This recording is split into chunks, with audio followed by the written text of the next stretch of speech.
नमस्कार दोस्तों।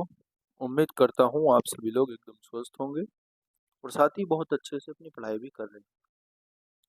स्वागत है आप सभी का द मैथ्स 247 में। मेरा नाम है कुमार पिंटू विश्वकर्मा। आज की इस क्लास में हम करने वाले हैं अपना मॉक टेस्ट नंबर 28। ये लेवल 2 का आपका मॉक टेस्ट नंबर 8 रहने वाला है और जो हमारा ओवरऑल मॉक टेस्ट हमने यूपीएसआई के लिए अपने कंप्लीट मॉक टेस्ट चला रखे हैं, उसका ये मॉक टेस्ट नंबर 28 रहने वाला है।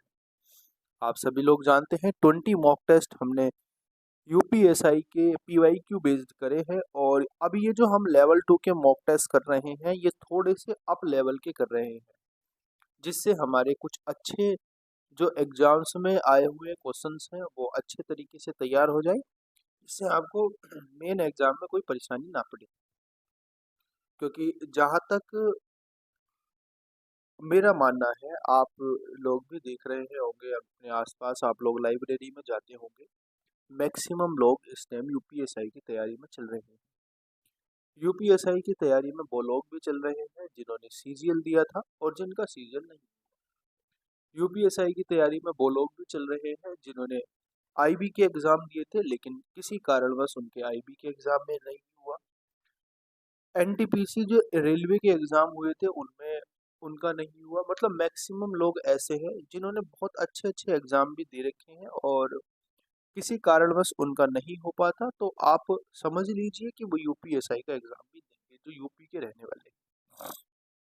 मैं आपको बस इतना सचेत करना चाहता हूँ, कुछ अच्छे लेवल के क्वेश्चन करने का ये तरीका, ये जो हमने डिसीजन लिया है, ये डिसीजन हमें मेन एग्जाम में बहुत ही फ्रूटफुल दिखाई देगा। क्यों दिखाई देगा? क्योंकि आप लोग समझिए, अगर आपके एग्जाम का लेवल 2017 तक का आया, अगर 2017 के लेवल का अगर आपका एग्जाम आता है, तो आप सभी लोग जानते हैं 2017 का लेवल कैसा था और उस लेवल को अचीव करने के लिए हमें कुछ एक्स्ट्रा ऑर्डिनरी चीजें करनी पड़ेगी, जिसके थ्रू हम देख सकते हैं। क्योंकि 2017 में देखिए मैथ्स का लेवल बहुत अच्छा था। जो 2017 में आपका यूपीएसआई का एग्जाम हुआ था उसका मैथ्स का लेवल बहुत अच्छा था। उस लेवल से थोड़ा सा हमें अब चलना पड़ेगा, क्योंकि कुछ नहीं कह सकते, आपकी वैकेंसी बहुत कम है। सबसे बड़ी बात तो ये है कि वैकेंसी बहुत कम है और कंपटीशन बहुत ज़्यादा है। आज आप ये नहीं बोल सकते कि जो यूपीएसआई का एग्ज़ाम है, यूपी पुलिस का एग्ज़ाम देने वाली क्राउड है वो अलग है, वो सीजीएल का एग्ज़ाम नहीं देगी। आज आज से 4 साल पहले, जब 2021 की मैं बात करता हूँ या 2017 की मैं बात करता हूँ, उस समय ये अवेयरनेस कम थी। आज क्या होता है कि आप सभी लोग अपने आसपास भी लोग देखते होंगे, आज जो भी एस्पिरेंट अपनी किसी भी एग्ज़ाम की तैयारी कर रहा है, उसने मल्टीपल एग्ज़ाम के क्या दिए हुए हैं, मल्टीपल एग्ज़ाम के आपके फॉर्म फिल किए हुए हैं। क्यों किए हुए हैं? क्योंकि लगभग लगभग सिलेबस सेम है। कुछ 1-2 चीज़ें हैं जो इधर-उधर हैं और 1-2 चीज़ें लोग मैनेज कर लेते हैं। तो इसलिए मैं आपको बता देना चाहता हूँ, कॉम्पिटिशन आपका तगड़ा रहने वाला है और उस कॉम्पिटिशन में आपको अपने आप को सुपीरियर करने के लिए आपको थोड़ी-सी एक्स्ट्रा ऑर्डिनरी मेहनत करनी पड़ेगी। अब हम उसी एक्स्ट्रा ऑर्डिनरी मेहनत के लिए ये लेवल 2 के मॉक टेस्ट चला रहे हैं। आप सभी लोग देखते भी होंगे, कुछ लेवल इसमें अच्छा आता है, कुछ क्वेश्चन बहुत अच्छे रखता हूँ मैं, कुछ क्वेश्चन आपके नॉर्मल भी होते हैं। ऐसा नहीं है कि 40 में से कि आपके सारे के सारे क्वेश्चन अच्छे हैं, थोड़े क्वेश्चन नॉर्मल भी होते हैं, थोड़े क्वेश्चन अप लेवल के भी होते हैं, मॉडरेट लेवल के भी होते हैं। इस तरीके से हम लगभग अपने 15-20 मॉक टेस्ट कर लेंगे, तो हमारा एक कॉन्फिडेंस बिल्ड हो जाएगा कि अगर हमारे पास ऐसे इस तरीके के क्वेश्चन आते हैं, तो हम उनको करने के लिए कैपेबल हैं। आप देखिएगा, अगर आपका एग्ज़ाम का लेवल बढ़ेगा, तो उसमें एकमात्र मैथमेटिक्स ऐसी चीज़ है जो आपका एग्ज़ाम का लेवल बहुत ऊँचा कर सकती है और बहुत नीचा भी कर सकती है। क्यों कर सकती है? क्योंकि आप सभी लोगों को ये भी पता होगा कि भाई मैथ्स ही ऐसा सब्जेक्ट है जिसमें सबसे ज़्यादा टाइम टेकिंग होती है। आप लोग जानते होंगे मैथ्स में और रीजनिंग में अधिकांश कंपैरेटिवली ज़्यादा टाइम लगता है। क्यों लगता है? क्यों लगता है भाई? क्योंकि मैं आपको बता देता हूँ, मैथमेटिक्स कैलकुलेशन है। आपको हिंदी में, आपको जीएस में अगर क्वेश्चन आता है तो आपने टिक कर दिया और आप आगे बढ़ गए। लेकिन मैथ्स में अगर आपको क्वेश्चन आता है तो आप कैलकुलेट करोगे, उसमें समय लगेगा। इसलिए मैं आपको बता देना चाहता हूँ, कुछ अच्छे तरीके से मेहनत आपको करनी पड़ेगी। ठीक है, अब हम शुरुआत करते हैं अपने आज के मॉक की, और मैं आप सभी लोगों से ये रिक्वेस्ट करूंगा, आप सभी लोग वीडियो को लाइक कर देना, वीडियो को शेयर कर देना, और नए आए हो तो चैनल को भी सब्सक्राइब कर लेना। यहाँ पे आपको कंप्लीट मैथ की प्रिपरेशन कराई जा रही है। अगर मैंने आपको बोला है कि आपके 100 में से 100 नंबर मैं दिला के रहूंगा, तो मेरे साथ आपको मेहनत भी करनी पड़ेगी। जिस लेवल के क्वेश्चन मैं आपको करा रहा हूँ, उस लेवल के क्वेश्चन आपको बनाने आने चाहिए। अब कल आज की क्लास में तो हम मॉक टेस्ट नंबर 28 करेंगे, और कल की क्लास में हम वही अपने पीवाईक्यू सीरीज पे चले जाएंगे। यानी हमारे शुरू के 3 मॉक टेस्ट कंप्लीट हो जाएंगे। उसके बाद हम अपने वही मॉक पीवाईक्यू सीरीज पे चले जाएंगे। यानी हमारे पास जो पीवाईक्यू सीरीज में चल रहा है वो टाइम एंड डिस्टेंस चल रहा है। चलिए शुरुआत करते हैं आज के क्वेश्चन की और आज के क्वेश्चन का, और आज के मॉक टेस्ट की। और आज के मॉक टेस्ट का पहला जो हमारे पास क्वेश्चन है, वो क्वेश्चन है ये।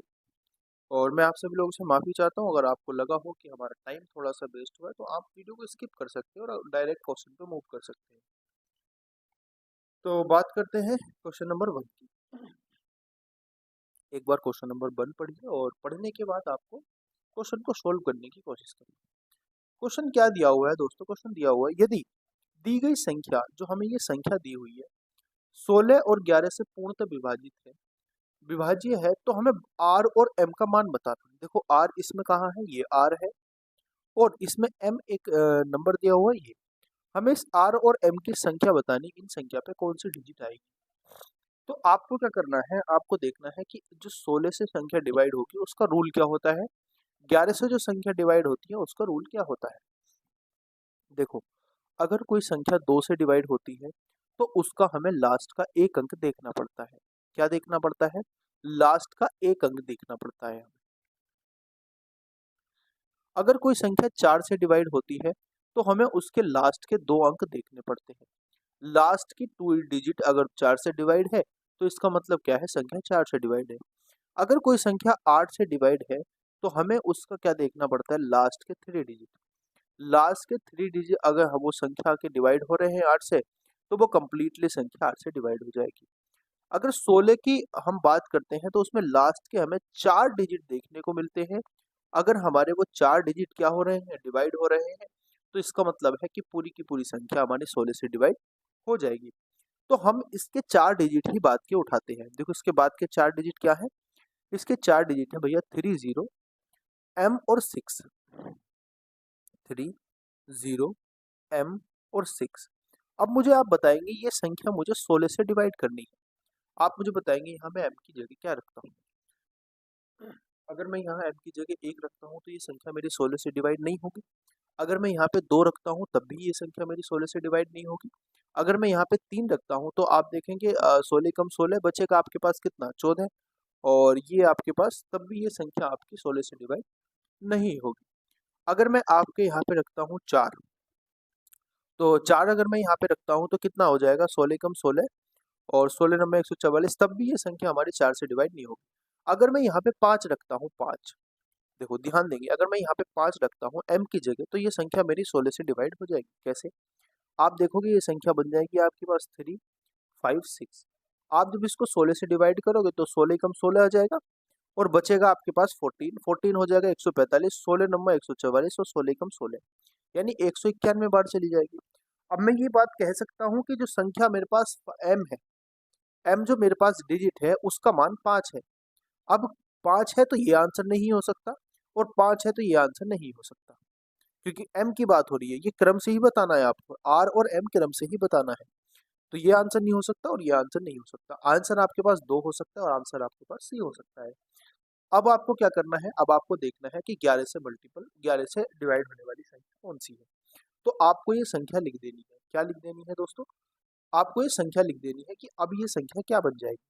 अब ये संख्या बन जाएगी 3, 4, R, 0, 5, 0, 3, 0, 5 और 6। अब आपको क्या करना है, अब आपको लगाना है 11 का डिविजिबिलिटी रूल। 11 का डिविजिबिलिटी रूल क्या कहता है कि 3 और 8 और 5, 3 और 5 8 प्लस R हो जाएंगे, 5 और 3 कितना, 8 और 3 कितना हो जाएंगे। आप बोलोगे भैया 8 और 3 हो जाएंगे आपके पास 11, और 11 और 6 कितने हो जाएंगे 17। यानी मैं कह सकता हूँ 17 प्लस आर हो जाएगा मेरे पास, और माइनस 4 और 0 4, 4 और 0 4, 4 और 0 4, 4 और, अच्छा ये थोड़ी सी गड़बड़ हमसे हो गई यहाँ पे ना, जीरो ये वाला हमें 5 काउंट करना है, तो ये हमारे पास 6 आएगा। ये 5 काउंट करना है और ये हमारे पास काउंट करना है हमें 6, तो ये हो जाएगा हमारे पास 16 प्लस आर, क्या हो जाएगा, ये हो जाएगा हमारे पास 16 प्लस आर, और माइनस हो जाएगा हमारे पास 10। अब आप मुझे बताएंगे ये क्या संख्या आएगी हमारे पास, ये आएगी हमारे पास 6 प्लस के आर। अब आप मुझे बताएंगे आर मुझे क्या रखना पड़ेगा, या तो आप रख दीजिए आर माइनस के 6, और माइनस के 6 डिजिट हो ही नहीं सकती, तो आपको आर ऐसी संख्या रखनी पड़ेगी जिससे कंप्लीट 11 से डिवाइड हो जाए। आप बोलोगे भैया आर की जगह आप 5 रख दीजिए, आर बराबर आप 5 रख दीजिए, तो ये संख्या बन जाएगी हमारे पास 11, और 11/11 ये कंप्लीटली हमारी 11 से डिवाइड हो जाएगी। यानी अब मैं आपको बता सकता हूँ कि अब जो हमारे पास संख्या बनेगी, ये आर संख्या भी 5 होगी, और ये एम संख्या भी हमारे पास 5 होगी। यानी हमने दोनों डिजिट निकाल दी, तो आंसर हमारे पास सी ऑप्शन हो जाएगा। आपको बात अच्छे से समझ में आई, थोड़ा सा समय लगा, लेकिन मैंने आपको एक एक चीज क्लियर करके बताई, जिससे ऐसा क्वेश्चन अगर आपके पास कोई और आता है तो आप उसको इजीली कर पाओ। अगले क्वेश्चन की बात करते हैं, क्वेश्चन नंबर 2 है हमारे पास। यदि एक 4 अंकों की संख्या x 5 8 बाई 9 से पूर्णतः विभाजित है, तो आपको बताना है x प्लस बाई का मान क्या होगा। न्यूनतम मान बताना, न्यूनतम मान। देखो बहुत आसान है। नो का डिविजिबिलिटी रूल क्या कहता है, नो का डिविजिबिलिटी रूल कहता है भैया कि जो संख्या है उसका संख्या का डिजिटल सम, यानी कि डिजिट का सम 9 से विभाजित होना चाहिए। तो आप संख्या देखो x 5 8 और बाई, ये संख्या है आपके पास, आपको बोला गया है कि ये संख्या 9 से विभाजित है, तो इसका मतलब मैं क्या कह सकता हूँ कि x प्लस के बाई प्लस के 5 और 8 कितने होते हैं बोलो, 8 5 होते हैं 13, ये हो जाएगा 13, 13 का डिजिटल सम कितना आ जाएगा 4 आ जाएगा। यानी अब आप मुझे बताएंगे कि x और प्लस का मान मेरे पास क्या होना चाहिए ताकि ये 9 बन जाए। आप बोलोगे भैया x और प्लस y का मान आपके पास 5 होना चाहिए, अगर 5 होगा तो ये संख्या आपके पास बन जाएगी 5 प्लस के 4, और 5 प्लस के 4 का मतलब होता है डिजिट का सम 9, और डिजिट का सम 9 से पूर्णतः विभाजित हो जाएगा, यानी इसका x प्लस y का मान, सॉरी, x प्लस y का मान हमारे पास क्या आ जाएगा, x प्लस y का मान हमारे पास 5 आ जाएगा। अगले प्रश्न पे मूव करते हैं। क्वेश्चन नंबर हमारे पास है 3। यदि संख्या 15 0328 23 से विभाजित है, तो यदि इस संख्या के अंकों को अवरोही क्रम में पुनर्व्यवस्थित किया जाए, तो इस प्रकार निर्मित संख्या में से 13 का 5 गुना घटा दिया जाए, तो परिणामी संख्या निम्नलिखित में से किससे विभाजित हो जाएगी। देखो ये संख्या 13 से विभाजित, ये बताया गया है, अगर 13 से विभाजित बताया गया तो संख्या 13 से विभाजित होगी। अब हमें संख्या क्या दी हुई है, संख्या दी हुई है हमें, क्या दी हुई है, 1,50,200, 1,50,328। अब इन्हें बोला कि संख्या अवरोही क्रम में हो। अवरोही का मतलब क्या होता है आप मुझे बताएंगे, अवरोही का मतलब क्या होता है। आप बोलेंगे भैया अवरोही का मतलब होता है यानी कि हमारे पास असेंडिंग ऑर्डर। क्या होता है अवरोही का मतलब,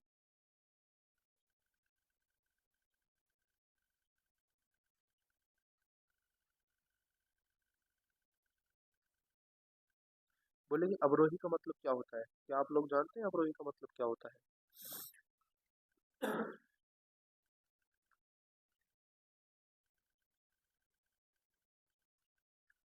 हाँ जी, अवरोही का मतलब होता है भैया, आप मुझे बताएंगे अवरोही का मतलब क्या होता है। आपको इसको किस ऑर्डर में लगाना है, आपको इसको घटते क्रम में लगाना है। अवरोही का मतलब आप इतना जान लीजिए।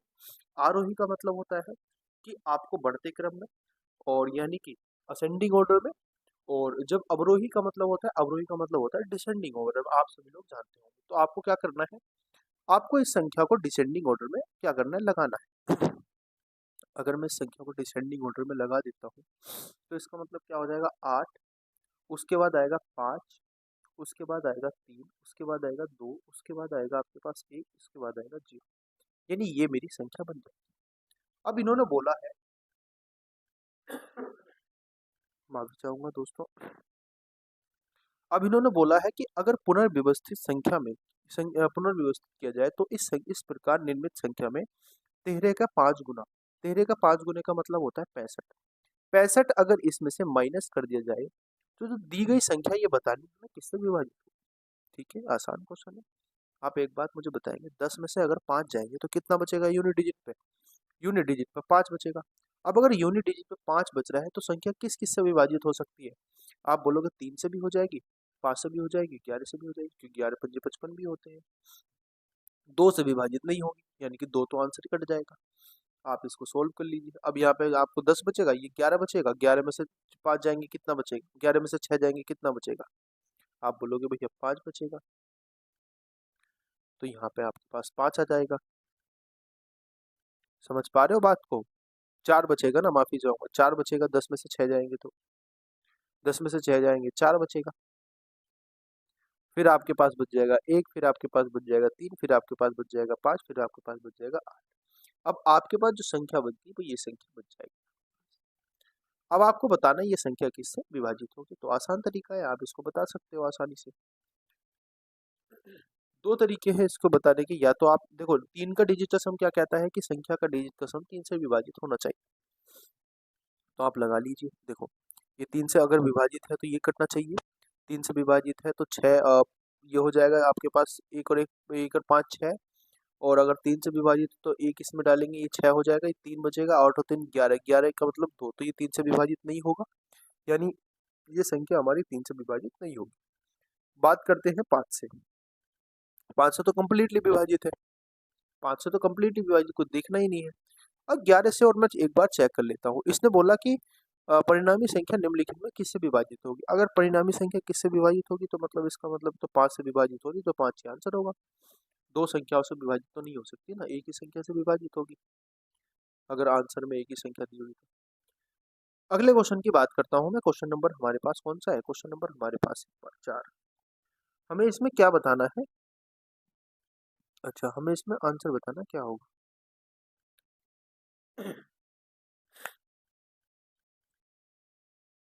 यही बताना है ना, आंसर ही तो बताना है इसमें, तो आंसर ही बताना होगा कि यूनिट डिजिट नहीं, यूनिट डिजिट नहीं बतानी, इसमें आंसर ही बताना होगा। ठीक है, आंसर ही हमें इसमें क्या करना पड़ेगा, आंसर ही इसमें बताना होगा। तो शुरुआत करते हैं और समझते हैं क्वेश्चन को। समझने की कोशिश करो एक बार क्वेश्चन को, और करने की भी कोशिश करो। दो तरीके हो सकते हैं इसको सोल्व करने के, या तो आप कैलकुलेटर लेके बैठो और कैलकुलेट करना शुरू कर दो, या दूसरा तरीका हो सकता है आप थोड़ी सी अप्रोच लगाओ और थोड़ी सी स्मार्ट अप्रोच लगा के इसको सोल्व करने की कोशिश करो। देखो समझेंगे। आप बोलोगे भैया कैसे स्मार्ट अप्रोच लगाए, कैसे सोल्व करें? मैं बताता हूँ कैसे सोल्व करोगे।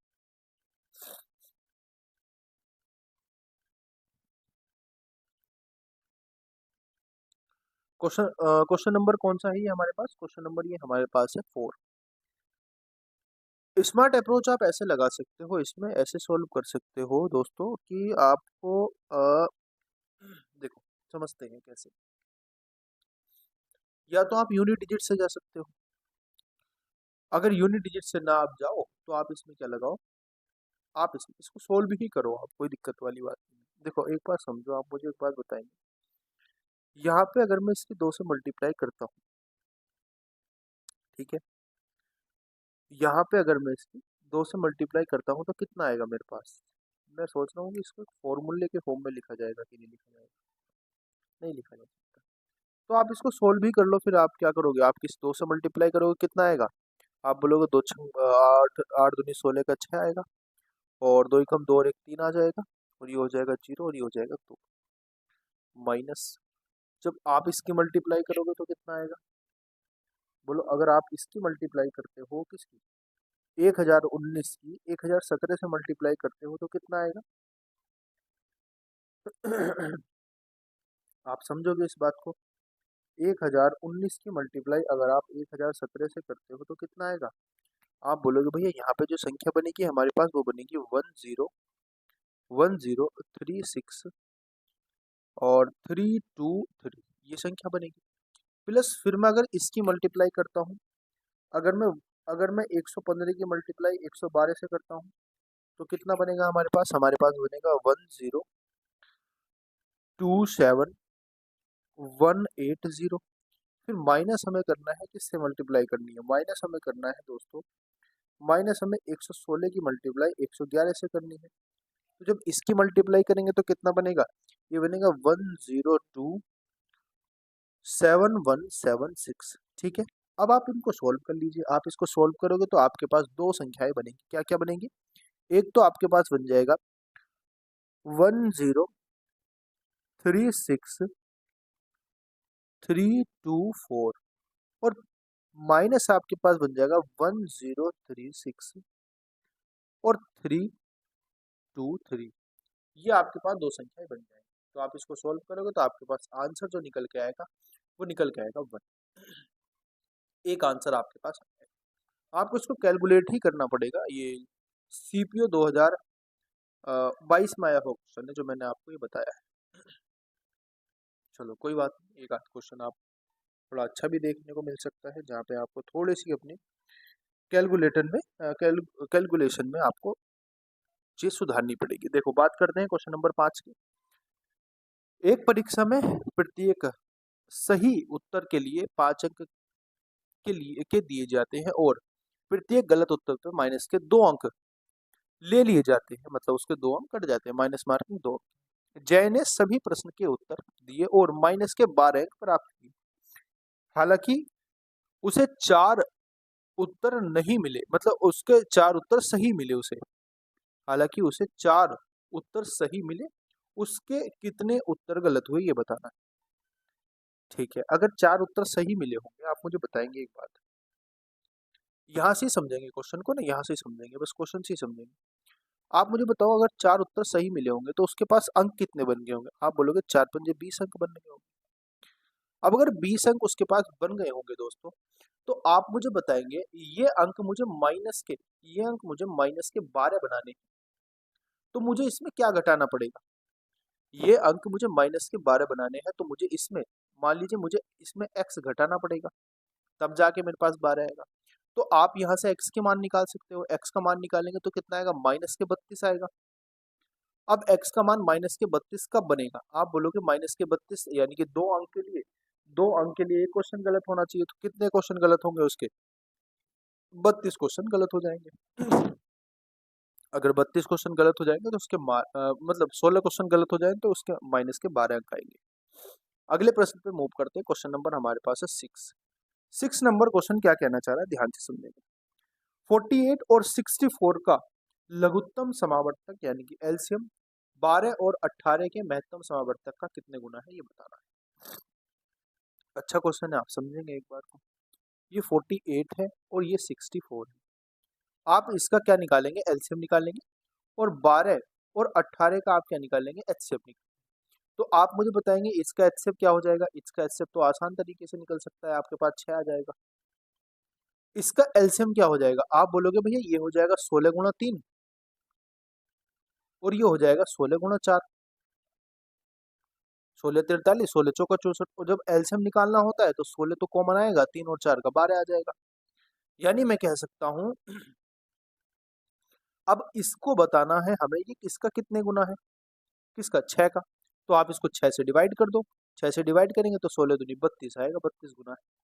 तो आंसर क्या आ जाएगा, आंसर आ जाएगा बी ऑप्शन। समझ पा रहे हो बात को, 32 गुना आ जाएगा। अगले क्वेश्चन पे मूव करते हैं। क्वेश्चन नंबर आपके पास है 7। आपको बताया गया है, मान लीजिए x बराबर 224, y बराबर 322, यदि यदि 23x और axy का उच्चतम उभयनिष्ठ गुणनखंड x और y से विभाजित है, तो आपको a का संभावित मान बताना क्या होगा। देखो क्वेश्चन का लेवल देखो आप एक बार, और इसको करने की कोशिश करो।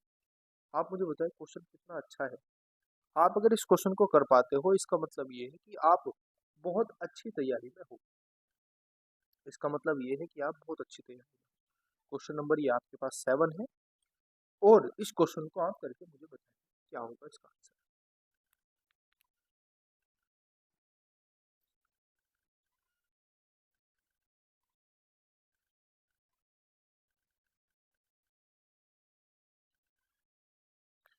हाँ जी, तो एक बार देखिए, ये x नहीं है दोस्तों, ये x ना होके ये आपके पास गुणा का साइन दिया हुआ है, इसमें 1 गुणा x है, मतलब ए बाई है, ये आपके पास ए बाई, आप इसको एक्स ना समझ लीजिए, ये ए बाई है।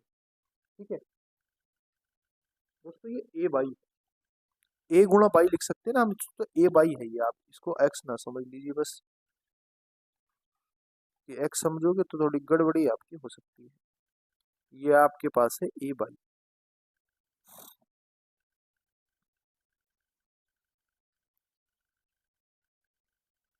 देखो समझने बात को, आपको बोला गया है क्या, आपको बोला गया है कि x बराबर आपके पास कितना है 224, y बराबर आपके पास है 322। आपको बताना है कि 23 गुणा x और a गुणा y का उच्चतम उच्चतम उभयनिष्ठ गुणनखंड क्या है, x और y से विभाजित है। आपको बताना है कि इसमें a का संभावित मान क्या हो। आपको क्या बताना है, आपको बताना है इसमें a का संभावित मान आपके पास क्या होगा, ये आपको बताना है। समझ गए बात को कि नहीं समझ गए? देखो आप मुझे बताएंगे, मैं 23x को क्या लिख सकता हूँ, ये 23x है मेरे पास, और ये है मेरे पास ए बाई। समझ गए बात को? इसको मैं क्या लिख सकता हूँ, आप बोलोगे इसको लिख सकते हो भैया आप 23 गुना 22 यानी कि 224। और इसको आप लिख सकते हो क्या, इसको आप लिख सकते हो ए गुना 322। समझ पा रहे हो बात को कि नहीं समझ पा रहे हो, बोलो। ए गुना 322 इसको लिख सकते हैं। ठीक है, आप मुझे एक बात बताएंगे, आप मुझे एक बात बताएंगे यहाँ से, इसको क्या लिख सकता हूँ मैं, और फर्दर में इसको अगर और फैक्टराइजेशन करूँ इसका, तो और क्या लिख सकता हूँ, इसको लिख सकता हूँ 23 गुना 16 गुना 14 224 होता है। और इसको क्या लिख सकता हूँ, इसको लिख सकता हूँ ए गुना कितना हो जाएगा, ये ए गुना हो जाएगा आपके पास 14, और 14 गुना 23 हो जाएगा। आपको बताया गया है, सीधा सीधा आपको ये बताया गया है कि इसका जो उभयनिष्ठ गुणनखंड है, उभयनिष्ठ गुणनखंड का मतलब क्या है कि इन दोनों से जो संख्या इन दोनों को पूर्णतः विभाजित कर दे, वो आपके पास x और y से विभाजित है, यानी वो संख्या जो होगी वो x और y से विभाजित होगी, x और y से विभाज्य होगी। तो आप मुझे बताएंगे यहाँ पे a का मान मैं क्या रख सकता हूँ जो x और y से विभाज्य हो। आप बोलोगे भैया a का मान आप यहाँ पे रखो 16, क्योंकि एक नंबर क्या है हमारे पास, एक नंबर 16 यहाँ कम है, तो यानी यहाँ पे आ जाएगा 16 14 मल्टीप्लाई 23। अब देखो ये संख्या एक जैसी बन जाएगी, तो इनका जो उभयनिष्ठ गुणनखंड आ जाएगा वो आ जाएगा 16। उभयनिष्ठ गुणनखंड क्या होगा, ये संख्या किससे विभाजित हो जाएगी, x और y से विभाजित हो जाएगी पूर्णतः। समझ पा रहे हो बात को कि नहीं समझ पा रहे हो, बोलो। बात को आप अच्छे से समझ पाए कि नहीं समझ पाए? अच्छे से ये आपके पास किससे विभाजित हो जाएगी, आपकी कंप्लीटली किससे विभाजित हो जाएगी, ये आपकी कंप्लीटली आपके पास 224 और 322 से विभाजित हो जाएगी। कैसे हो जाएगी, देखो 322 को क्या लिख सकते हैं, 322 को हम क्या लिख सकते हैं, 322 को लिख सकते हैं 14 गुणा 23। ठीक है, और 224 को क्या लिख सकते हैं, 224 को लिख सकते हैं 16 गुणा 14। तो आप मुझे बताएंगे 16 गुणा 14 इसमें भी कॉमन है, और 16 गुणा 14 इसमें भी कॉमन है, यानी कि दोनों संख्या एक से भी डिवाइड हो जाएगी। आप मुझे बताएंगे बाई बाई यानी कि 14 गुणा 23, तो 14 गुणा 23 इसमें भी है, 14 गुणा 23 इसमें भी है, ये रहा आपके पास 14 गुणा 23, और 14 गुणा 23 इसमें भी है, यानी कि ये 22 से भी विभाजित हो जाएगी। तो ए का मान हमने क्या रखा, ए का मान हमने रखा 16, यानी कि जो ए का मान हो जाएगा यहाँ पे, ए का मान हमारे पास 16 हो जाएगा, तो आंसर हमारे पास डी ऑप्शन हो जाएगा। आप समझ गए बात को, नहीं बस समझ गए? क्वेश्चन का लेवल देखो आप थोड़ा सा, अच्छा क्वेश्चन था, आपने अगर इसको कर पाए हो तो आसानी तरीके से आप इसको कर पाए होंगे। तो आपका क्वेश्चन का लेवल देख के अगर आप इसको अच्छे तरीके से कर पाए हो, तो इसका मतलब ये है कि आपका लेवल भी बहुत अच्छा है। बात करते हैं क्वेश्चन नंबर 8 की। आपको बताना है 364 और 724 का महत्तम समावर्तक। महत्तम समावर्तक का क्या मतलब होता है, महत्तम समावर्तक का मतलब होता है एचसीएफ, यानी कौन सी संख्या इन दोनों को डिवाइड करती है। ठीक है, बात करते हैं अगले क्वेश्चन की। अगले क्वेश्चन की बात करते हैं, क्वेश्चन नंबर एचसीएफ आपको निकालना, आप तो निकाल सकते हो ना, मैं मुझे ये क्वेश्चन आपको देना था ना, मैंने कुछ बताया तो है नहीं, ये क्वेश्चन आपको देना था, मतलब ये है होमवर्क के तौर पर आप कर सकते हो आसानी से। आसानी से इसको कर सकते हो। अगले क्वेश्चन की बात करता हूँ, क्वेश्चन नंबर हमारे पास है 9 नंबर क्वेश्चन क्या कहना चाह रहे हैं, थोड़ा परसेंटेज का क्वेश्चन है और इलेक्शन का क्वेश्चन है, आप इसको ध्यान से समझेंगे कर पाएंगे। क्वेश्चन नंबर क्या देना चाह रहा है, 9 नंबर हमें कहना चाह रहा है कि भैया एक विधानसभा का चुनाव है, उसमें एक उम्मीदवार को कुल वैध वोटों का 60% वोट मिला। क्या बताया गया है? एक चुनाव है जिसमें आपको एक उम्मीदवार है जिसको मतों का जिसको वैध मतों का कितना 60% मिलता है, और 60% मिलने के बाद, उस 60% मिलने के बाद क्या होता है, कुल वोटों में से 2% को अमान्य घोषित कर दिया जाता है। कुल जो वोट है उसमें से 2% को अमान्य घोषित कर दिया जाता है। यदि मतदाताओं की कुल संख्या क्या है, 1,50,000 है, तो उम्मीदवार के पक्ष में डाले गए वैध मतों की संख्या बतानी क्या होगी? बोलो, उम्मीदवार के पक्ष में डाले गए वैध मतों की संख्या बतानी क्या होगी? क्या आप इसको बता नहीं सकते? बोलो, क्या आप इसको बता नहीं सकते? क्या आप मुझे बताएंगे? बोलेंगे आप मुझे बिल्कुल बता सकते हैं आसानी तरीके से। आपको करना ही क्या है इसमें? आपको बताना है कि 1,50,000 वोट थे। बोलो, 1,50,000 वोट थे। आप बोलोगे भैया इसमें से 2% अमान्य हो गए, इसका मतलब क्या बचा? 98% बचे। 98% बचे, और इसमें से भी जो वैध मत थे उसका 60% किसको मिला? उम्मीदवार को मिला। तो इसका 60% निकाल दीजिए, तो 60/100 हो जाएगा। इसका आंसर निकाल दीजिए, तो 2 जीरो से ये कट जाएंगे, 4 जीरो। आप देखें 15 छक्का 90 हो जाएगा, यानी कि 900 की मल्टीप्लाई आप 98 से कर दीजिए। डबल जीरो आपके पास आएगा ही आएगा। 9 × 8 = 72 आएगा, जिसके यूनिट पे 2 आ रहा होगा वही आंसर हो जाएगा। आंसर हो जाएगा 88,200। तो कितने मत डले जाएंगे उस पर? 88,200। आसान क्वेश्चन था। थोड़ी सी लैंग्वेज अगर आपको टिपिकल लगी होगी तो आपने समझने में थोड़ी सी कमी कर दी। क्वेश्चन नंबर हमारे पास है 10। अब 10 नंबर क्वेश्चन क्या कहना चाह रहे हैं, ध्यान से एक बार समझने की कोशिश करें। 10 नंबर क्वेश्चन क्या कहना चाह रहा है, ये एक बार आप समझने की कोशिश करेंगे। क्वेश्चन नंबर 10 कह रहा है भैया, क्वेश्चन नंबर 10 कह रहा है कि एक व्यक्ति अपनी आय का 65% खर्च करता है, उसकी आय में 20% की वृद्धि कर दी जाती है, तो उसके खर्च में भी 10% की वृद्धि कर दी जाती है, उसकी बचत में कितने प्रतिशत की वृद्धि होगी? आसान क्वेश्चन है, आप इसको कर सकते हो। बता देता हूँ, देखो। मान लीजिए उसने 100 रुपए पहले कमाने शुरू किए होंगे, 65% खर्च कर देता है, यानी कि 65 रुपए खर्च कर देता है, तो बचते कितने होंगे? आप बोलोगे भैया 35 रुपए बचते होंगे। अब बोला गया है उसकी आय में 20% की वृद्धि कर दी जाए। अगर आय अब उसकी 120 हो जाएगी 20% वृद्धि करने के बाद, और खर्च में 10% की वृद्धि कर दी जाए, तो खर्च में अगर 10% की वृद्धि कर देंगे तो खर्च कितना हो जाएगा? आप बोलोगे भैया 6.5 इसमें ऐड कर दो, यानी कि 71.5 हो जाएगा। तो आप मुझे बताएंगे इसमें से आपकी बचत कितनी हो जाएगी उसकी? आप बोलोगे 0.5 तो यहाँ बचेगा भैया, और 9 में से 1 जाएगा 8 बचेगा, और 11 में से 7 जाएगा 4 बचेगा, यानी कि 48.5 आएगा। अब उसने यही चीज हमसे पूछी है कि भाई उसकी बचत में वृद्धि बताओ। पहले वो 35 बचा रहा था, अब वो कितना बचा रहा है? 38.5। तो आप इसको समझ लीजिए, 38.5 का मतलब हो जाएगा 13.5 बचा रहा है, और किसके कंपैरिजन में? 35 के कंपैरिजन में मल्टीप्लाई हो जाएगा 100%। आंसर क्या आ जाएगा? आंसर आ जाएगा, आप बोलोगे 38.5%। 38.5%, यानी आपके पास बी ऑप्शन आएगा, बी नहीं ए ऑप्शन। ए ऑप्शन सही उत्तर हो जाएगा। अगले प्रश्न की मैं बात करता हूँ। क्वेश्चन नंबर हमारे पास है 11। दो उम्मीदवारों के बीच एक चुनाव में 85% मतदाताओं ने अपने वोट डाले। 85% मतदाताओं ने अपने वोट डाले, जिसमें से 4% मत अवैध घोषित हो गए।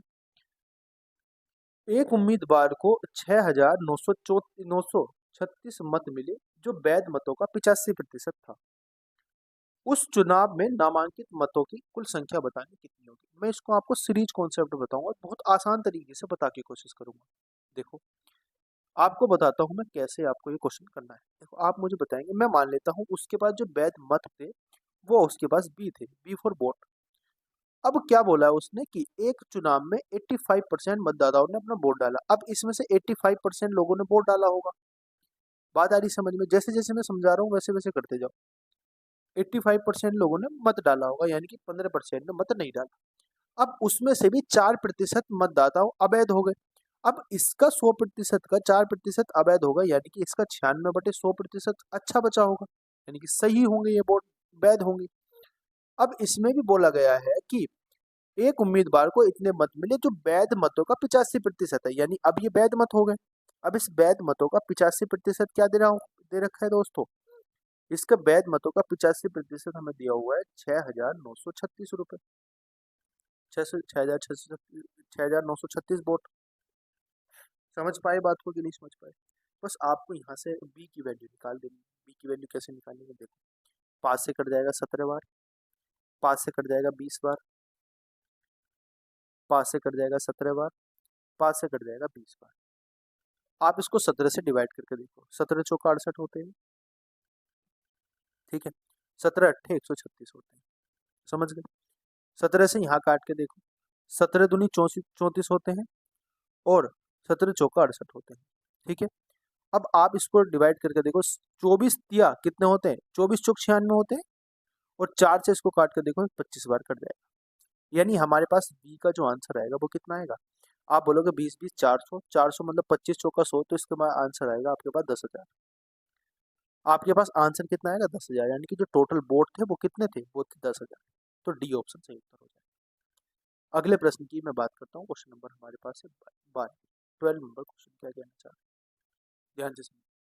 एक खुदरा विक्रेता किसी वस्तु पर खरीदारों के लिए निम्नलिखित छूट योजना प्रदान करता है। नंबर एक, पहली छूट है 15% की 2 क्रमागत छूट। फिर है आपके पास 20 और 10% की क्रमागत छूट है। फिर आपके पास 30% की क्रमागत छूट है। आपको बताना है दोस्तों कि किस योजना के अंतर्गत विक्रय मूल्य अधिकतम होगा। अगर विक्रय मूल्य अधिकतम होगा तो इसका मतलब क्या है कि छूट कम होगी। छूट कम होगी तभी विक्रय मूल्य अधिक होगा। तो आप निकाल लीजिए। अगर मैं 15% की 2 क्रमागत छूट निकालता हूँ तो क्या आता है मेरे पास?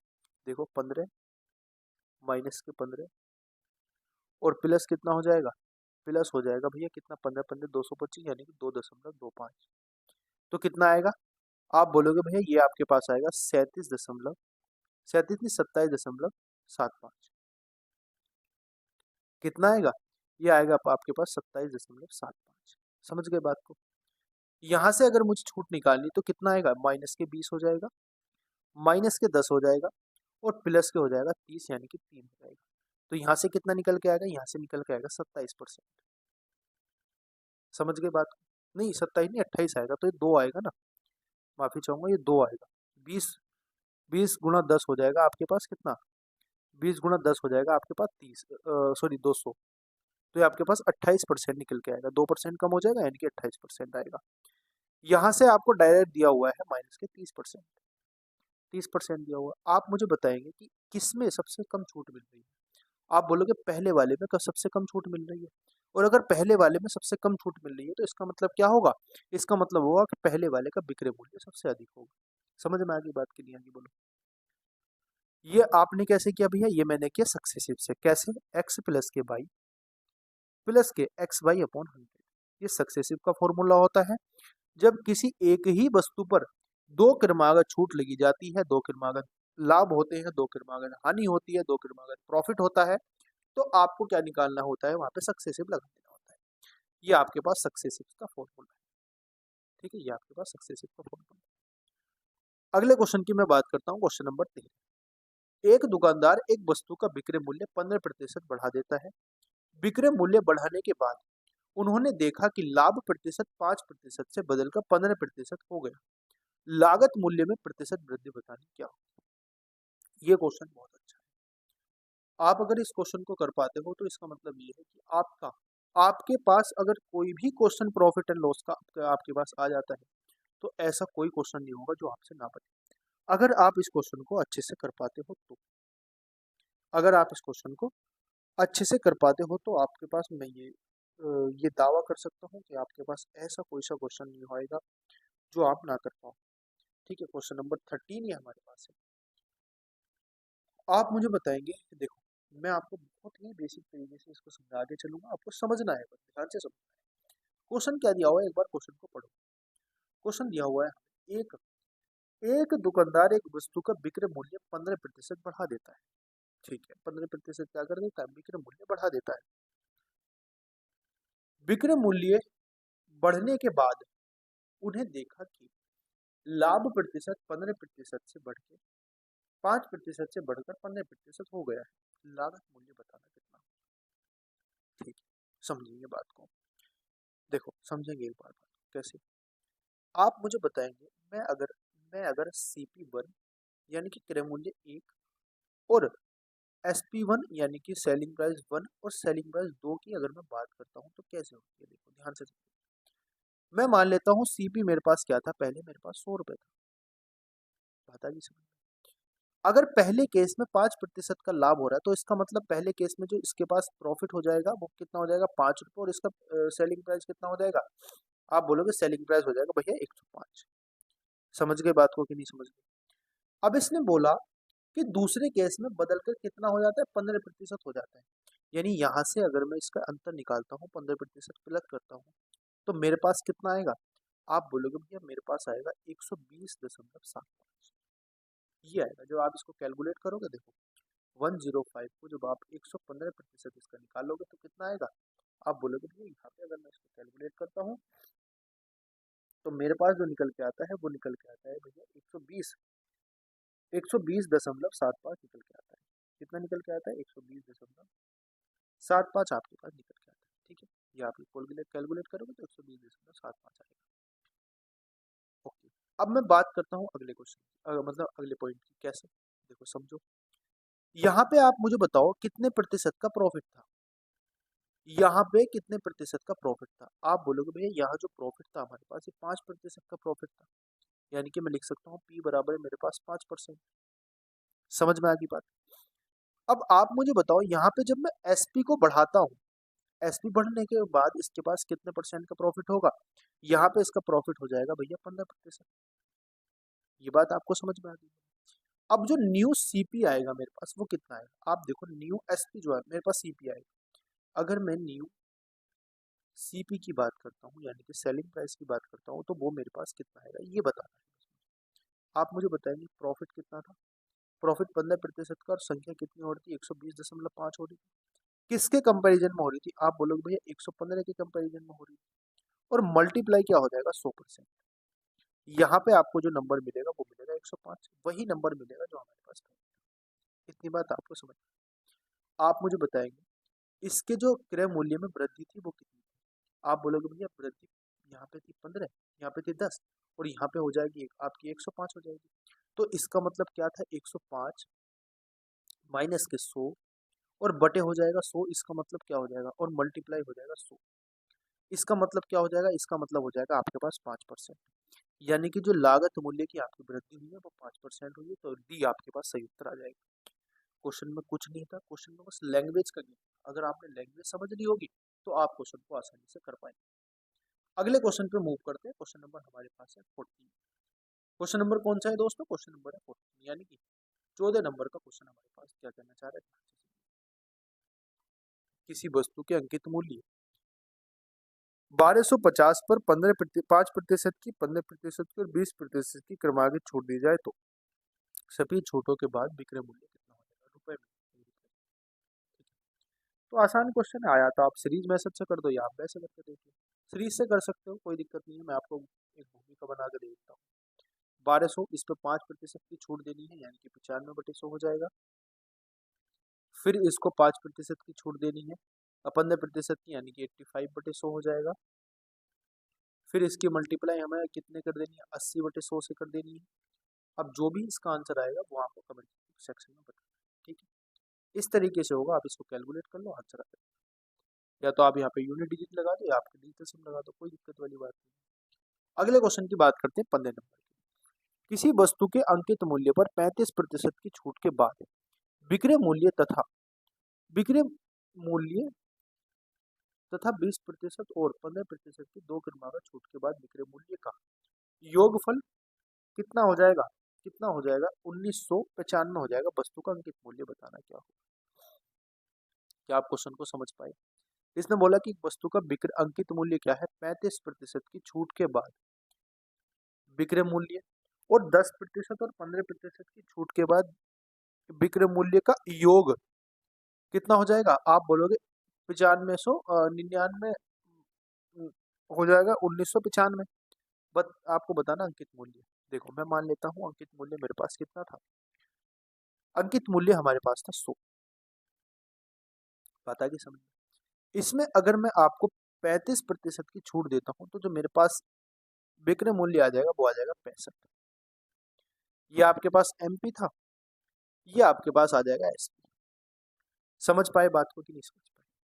दूसरी बात मैं बात बताता हूँ आपको, ये हो जाएगा आपके पास। और दूसरे केस में क्या है, दूसरे केस में आपको 10% और 15% की दो क्रमागत छूट दी जा रही है। तो आप यहाँ से एक क्रमागत छूट की एकल छूट निकाल लीजिए। 15 दूनी 30 का मतलब हो जाएगा प्लस के 3, आपके पास यहाँ से आ जाएगा 32%। यानी अगर 32% की छूट देते हैं तो एम एस पी कितना हो जाएगा, ये SP1 हो जाएगा, या SP2 हो जाएगा, कितना हो जाएगा? आप बोलोगे 68% हो जाएगा। 68%। समझ पा रहे हो बात को कि नहीं समझ पा रहे हो? अगर 68% हो जाएगा दोस्तों, अगर 68% हो जाएगा तो अब आपको क्या करना है, अब आपको करना है डिवाइड कर देना है किससे, डिवाइड कर देना है किससे आपको, 65 प्लस कितना, 65 दूनी 130 होता है। समझ पा रहे हो बात को? 65 दूनी 130 होता है और 130 का और 133 हो जाएगा। तो जब आप इसको 133 से डिवाइड करोगे तो देखो समझो, ये SP1 SP2 और इसका योग हमें दिया हुआ है कितना, इसका योग हमें दिया हुआ है यानी कि SP1 प्लस SP2 हमें दिया हुआ है, कितना दिया हुआ है? आप बोलोगे भैया हमें दिया हुआ है ये 1995। आपको बात समझ में आई कि नहीं आई बोलो? तो यहाँ से आप क्या निकालोगे, यहाँ से आप निकालोगे इसमें परसेंटेज वैल्यू। अब आप इसको ऐड करोगे तो 133% की जो वैल्यू आएगी वो कितनी आएगी, आप बोलोगे 1995 आएगी। और यहाँ से अगर मैं 1% की वैल्यू निकालूंगा तो मेरे पास 15 आएगी, 15। और यहाँ से अगर मैं 100% की वैल्यू निकालूंगा तो कितनी आएगी, आप बोलोगे भैया 1500 आएगी। यानी अंकित मूल्य क्या हो जाएगा उसका, 1500 हो जाएगा, यानी कि सी ऑप्शन हो जाएगा। समझ गए बात को कि नहीं समझ गए? सी ऑप्शन आपका उत्तर हो जाएगा। अगले क्वेश्चन की बात करनी है, 3 क्रमागत छूट है, उसकी एकल छूट बतानी, बता सकते हो, कोई दिक्कत नहीं। अगले क्वेश्चन की बात करता हूँ, क्वेश्चन नंबर हमारे पास है 17। 17 नंबर क्या कहना चाह रहा है? 27,000 की राशि को दो भाग में ए और बी में इस प्रकार विभाजित किया जाता है कि 15% वार्षिक दर पर ए और बी पर क्रमागत 2 साल और 4 साल पर प्राप्त साधारण ब्याज ए और बी दोनों द्वारा प्राप्त तुल्य ब्याज ज्ञात कीजिए।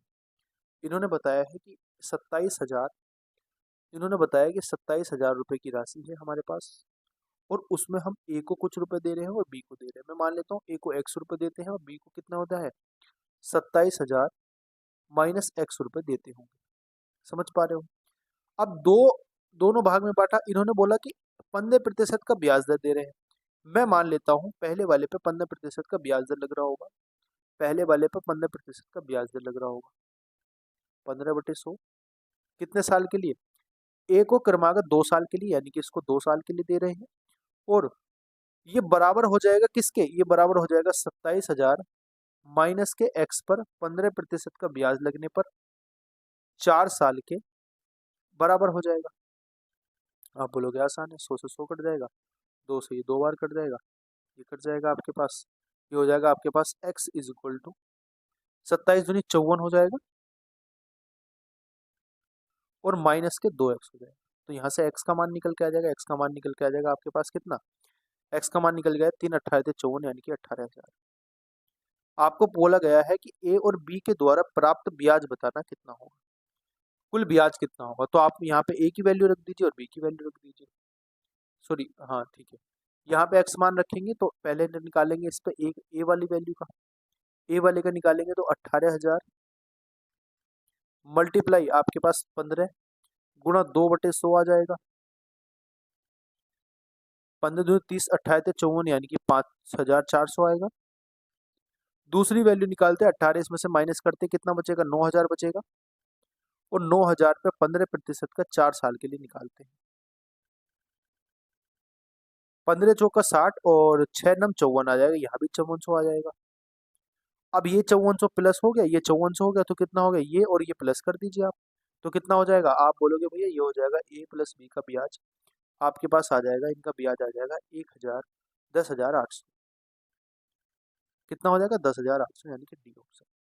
ठीक है, ये ए का ब्याज हो गया, ये बी का ब्याज हो गया।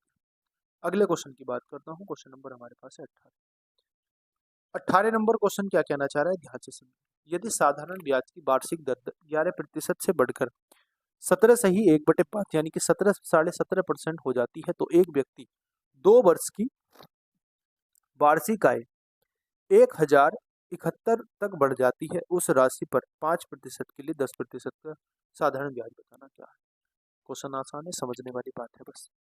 आप मुझे बताएंगे 11% की बात हो रही थी, अगर 11 से 17.5% हो जाता है तो आप मुझे बताएंगे कितने परसेंट बढ़ रहा है।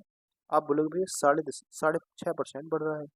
अब इस 6.5% को 2 साल के लिए बढ़ाया जाता है, और 2 साल के लिए बढ़ाए जाने के बाद इसमें जो आपके पास परसेंटेज वैल्यू इसमें जो वैल्यू निकल के आती है आपके पास, वो कितनी निकल के आती है, ये बढ़ जाती है, ये बढ़ जाती है आपके पास। समझ पा रहे हो बात को कि नहीं समझ पा रहे हो। यहाँ से मुझे क्या निकालना है, यहाँ से मुझे 100% की वैल्यू निकालनी। क्यों निकालनी भैया 100% की वैल्यू इसलिए निकालनी क्योंकि 100% हमारा मूलधन होगा। बोलो 100% हमारे पास मूलधन होगा। समझ पाए बात को कि नहीं समझ पाए। अब आप मुझे बताएंगे अगर 100% हमारे पास क्या होगा, मूलधन होगा, तो आप यहाँ से अगर 100% की वैल्यू निकालोगे तो क्या निकल के आएगा, आपके पास निकल के आएगा 8,240। ये आपके पास मूलधन हो जाएगा, प्रिंसिपल अमाउंट। आपको निकालना उसी राशि पर 5 वर्ष के लिए 10% का साधारण ब्याज, यानी मैं कह सकता हूँ 5 ढाई 50%। तो मुझे इसका 50% निकालना, साधारण ब्याज निकालना ना, तो इसका 50% निकाल दो आप। बोलो कितना आएगा, इसका 50% कितना आएगा, फिर तो अधिक आना चाहिए ना। तो एक व्यक्ति 2 वर्ष में इतनी आय तक बढ़ जाती है, तो ये हो जाएगा आपके पास। ठीक है, ठीक है, हाँ ठीक है, 100% का निकाल देंगे, उसी राशि पर 5 वर्ष के लिए साधारण ब्याज बताना है। तो 5 वर्ष के लिए 10% दर से साधारण ब्याज बताना है, तो 5 ढाई 50 हो जाएगा। 50% इसका निकालेंगे तो आंसर तो कम आना चाहिए ना, फिर आंसर तो कम आना चाहिए। बोलो समझ पाए बात को कि नहीं।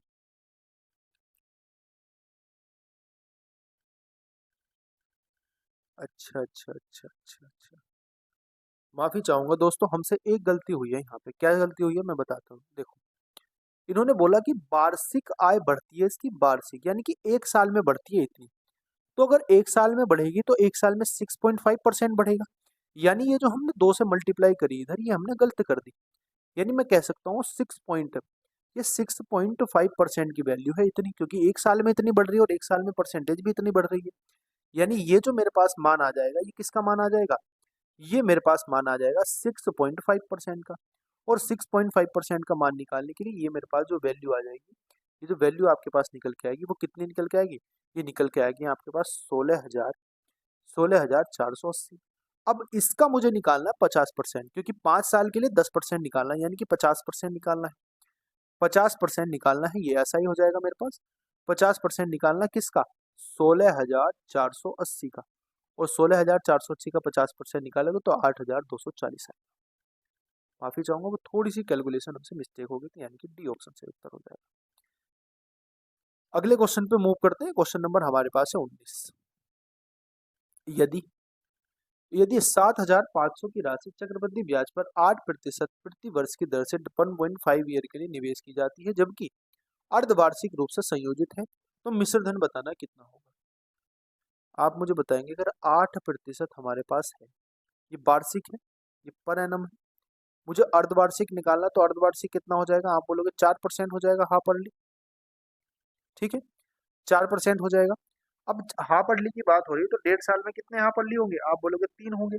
यानी मैं कह सकता हूँ 25 से 26 पहले साल, दूसरे साल कितना हो जाएगा, दूसरे साल भी 25 से 26 हो जाएगा, तीसरे साल कितना हो जाएगा मिश्र धन से मूलधन, ये भी 25 से 26 हो जाएगा।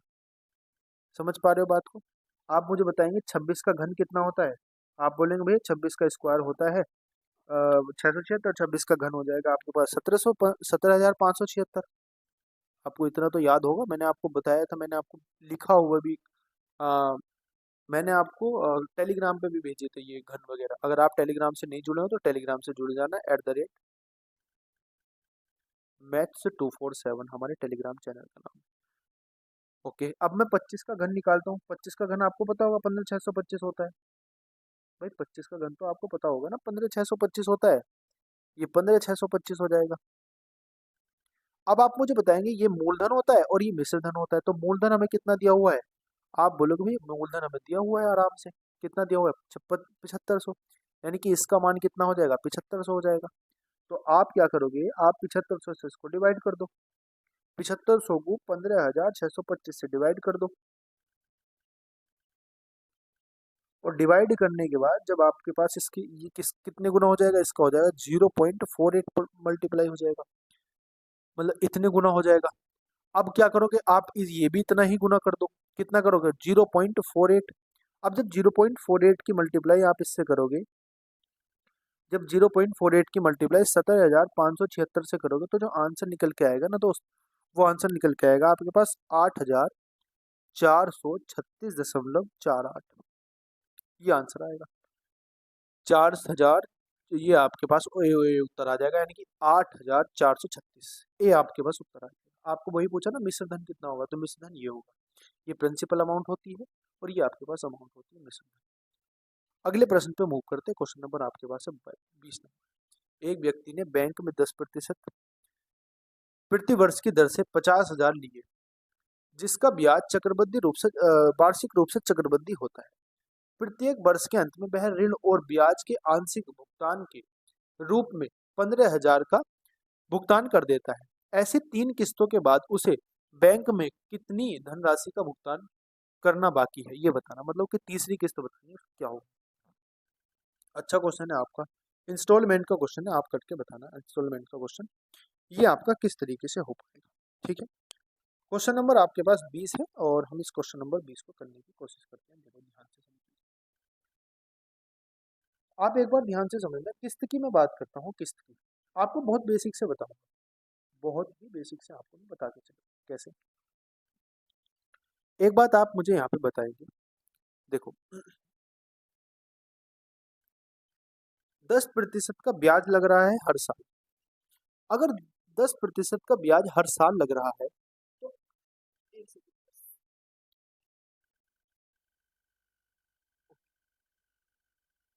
देखो, आपको बोला गया है कि हर हर वर्ष क्या है, प्रति वर्ष 10% का ब्याज लग रहा है। तो आप मुझे एक बात बताएंगे, ये 50,000 क्या होगी? ये 50,000 मेरे पास प्रिंसिपल अमाउंट हो जाएगी, ये प्रिंसिपल अमाउंट हो जाएगी। आप मुझे बताओ, अगर मैं एक साल का उस पर 10% ब्याज लगाता हूँ, तो 110/100 हो जाएगा। 110/100 होके जो हमारे पास संख्या निकलेगी वो कितनी निकलेगी? आप बोलोगे 55,000 निकलेगी। ये 55,000 मेरे पास क्या हो जाएगा? अमाउंट। ये 55,000 मेरे पास क्या हो जाएगा? ये 55,000 मेरे पास हो जाएगा अमाउंट। ठीक है, आप मुझे बताएंगे, मुझे जो ब्याज देना होगा वो एक साल के अंत में देना होगा। भाई पहले मेरे पे एक साल का ब्याज लगेगा ना, उसके बाद तो मुझे पैसे देने हैं एक साल के अंत में 15,000, तो ये मेरे पास एक साल की बात होगी, एक साल की। अब मुझे यहाँ से 15,000 रुपये माइनस कर देने, जब 15,000 माइनस करूंगा तो मेरे पास कितना बचेगा? मेरे पास बचेगा 40,000, 40,000 बचेगा। अब मुझे फिर इस पर 10% ब्याज देना पड़ेगा, क्योंकि एक साल के अंत में फिर भी तो 40,000 पे ब्याज लग रहा है, 40,000 पे फिर 10% का ब्याज लग रहा है, और 10% का ब्याज लगने के बाद फिर कितना आएगा? आप बोलोगे भैया यहाँ आपके पास आएगा 4400, सॉरी 44,000, माफी चाहूंगा। अब इसने फिर यहाँ पे 15,000 माइनस कर दिए, फिर यहाँ पे इसने 15,000 रुपये दे दिए, जब इसने यहाँ पे फिर 15,000 रुपये दे दिए, अब उसके पास कितने रुपए बचे? अब उसके पास बचे 29,000। अब ये जो पैसे दिए उसने, ये हो गए 2 साल के बाद, सेकेंड ईयर के बाद।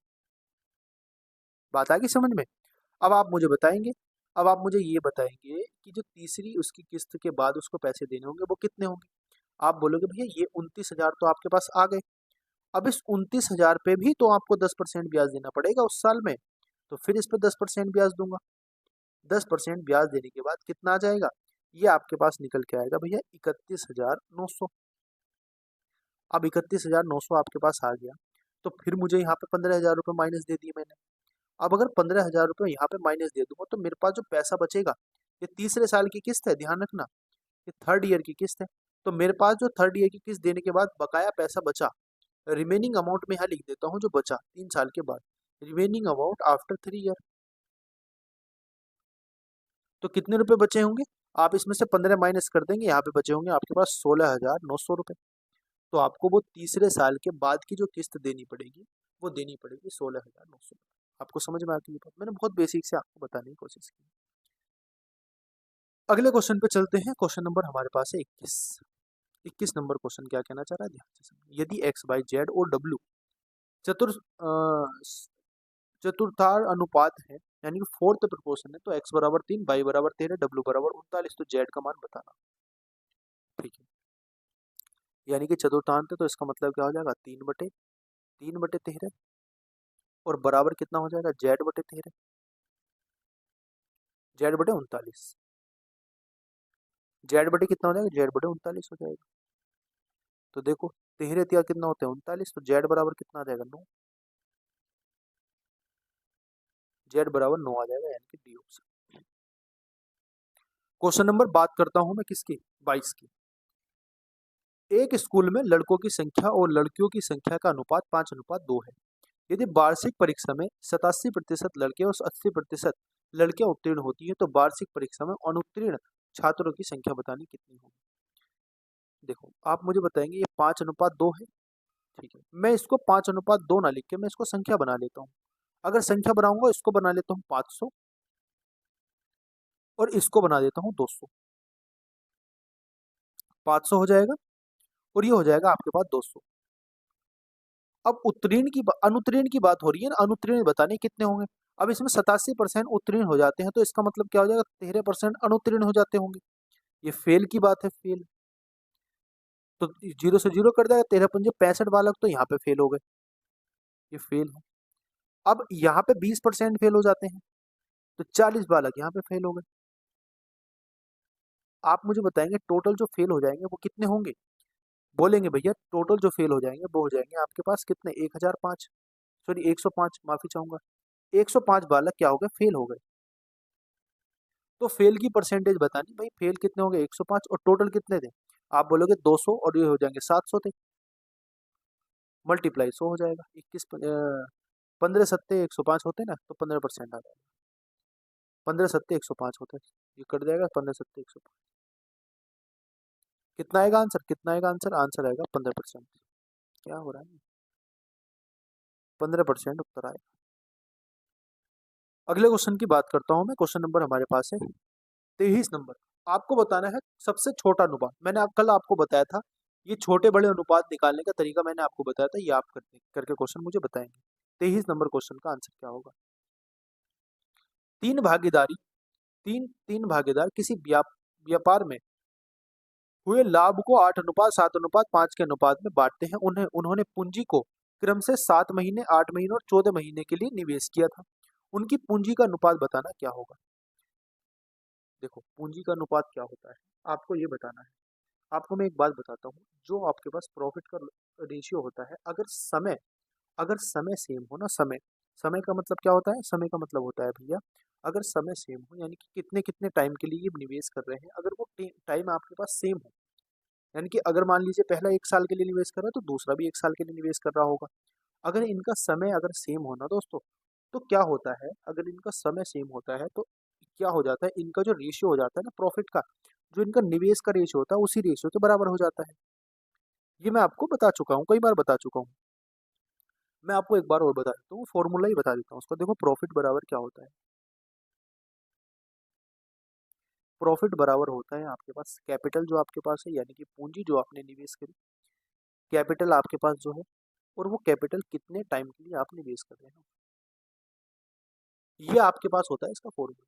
समझ गए बात को।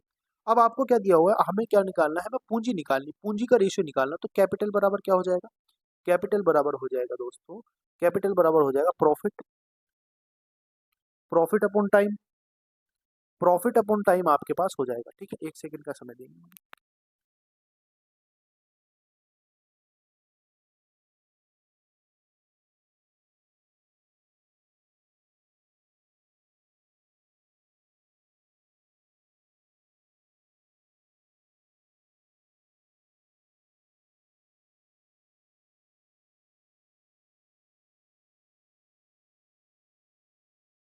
हाँ जी, यहाँ से हमें कैपिटल का रेशियो निकालना, तो आप निकालेंगे प्रॉफिट का रेशियो को डिवाइड कर देंगे, बस सिंपल सा तरीका है।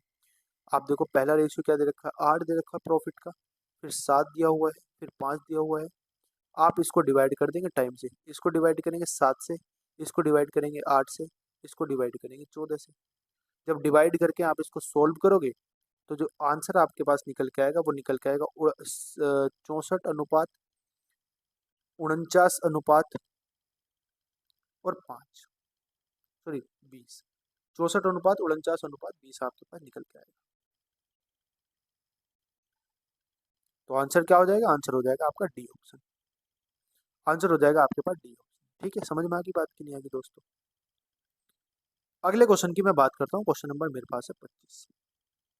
ए और बी क्रम से 92,500 और 1,12,500 के निवेश। एक बार क्वेश्चन को आप अच्छे से पढ़ेंगे और करने की कोशिश करेंगे।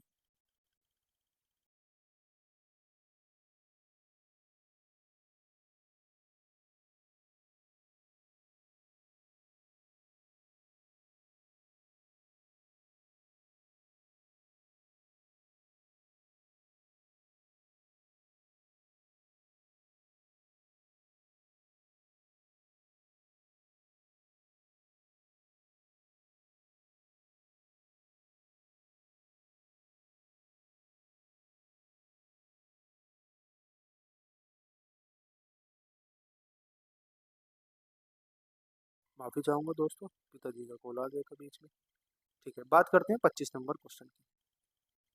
क्वेश्चन नंबर 25 की बात करते हैं। ए और बी ने क्रम से 92,500 और 1,12,500 के निवेश से व्यापार क्या करा, व्यवसाय शुरू किया। यदि उनके द्वारा अर्जित लाभ में बी का हिस्सा 9,000 है तो ए का अर्जित लाभ बताना कितना होगा। देखो मैं आपको अभी बता रहा था ना कि जो अगर टाइम सेम हो तो प्रॉफिट का रेशियो किसके बराबर हो जाता है। अभी मैंने आपको बताया कि प्रॉफिट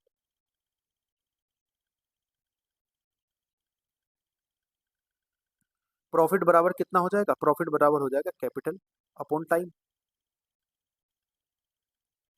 प्रॉफिट बराबर हो जाएगा कैपिटल अपॉन टाइम हो जाएगा।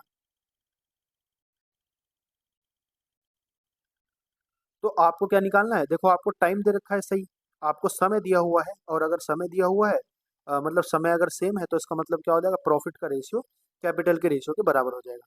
तो आप इसे करने की कोशिश करो, देखो समझो बात को, आप इसे करने की कोशिश करो। आप क्वेश्चन को अच्छे से समझने की कोशिश करते हैं। ठीक है, क्वेश्चन को अच्छे से समझने की हम कोशिश करते हैं, कोशिश।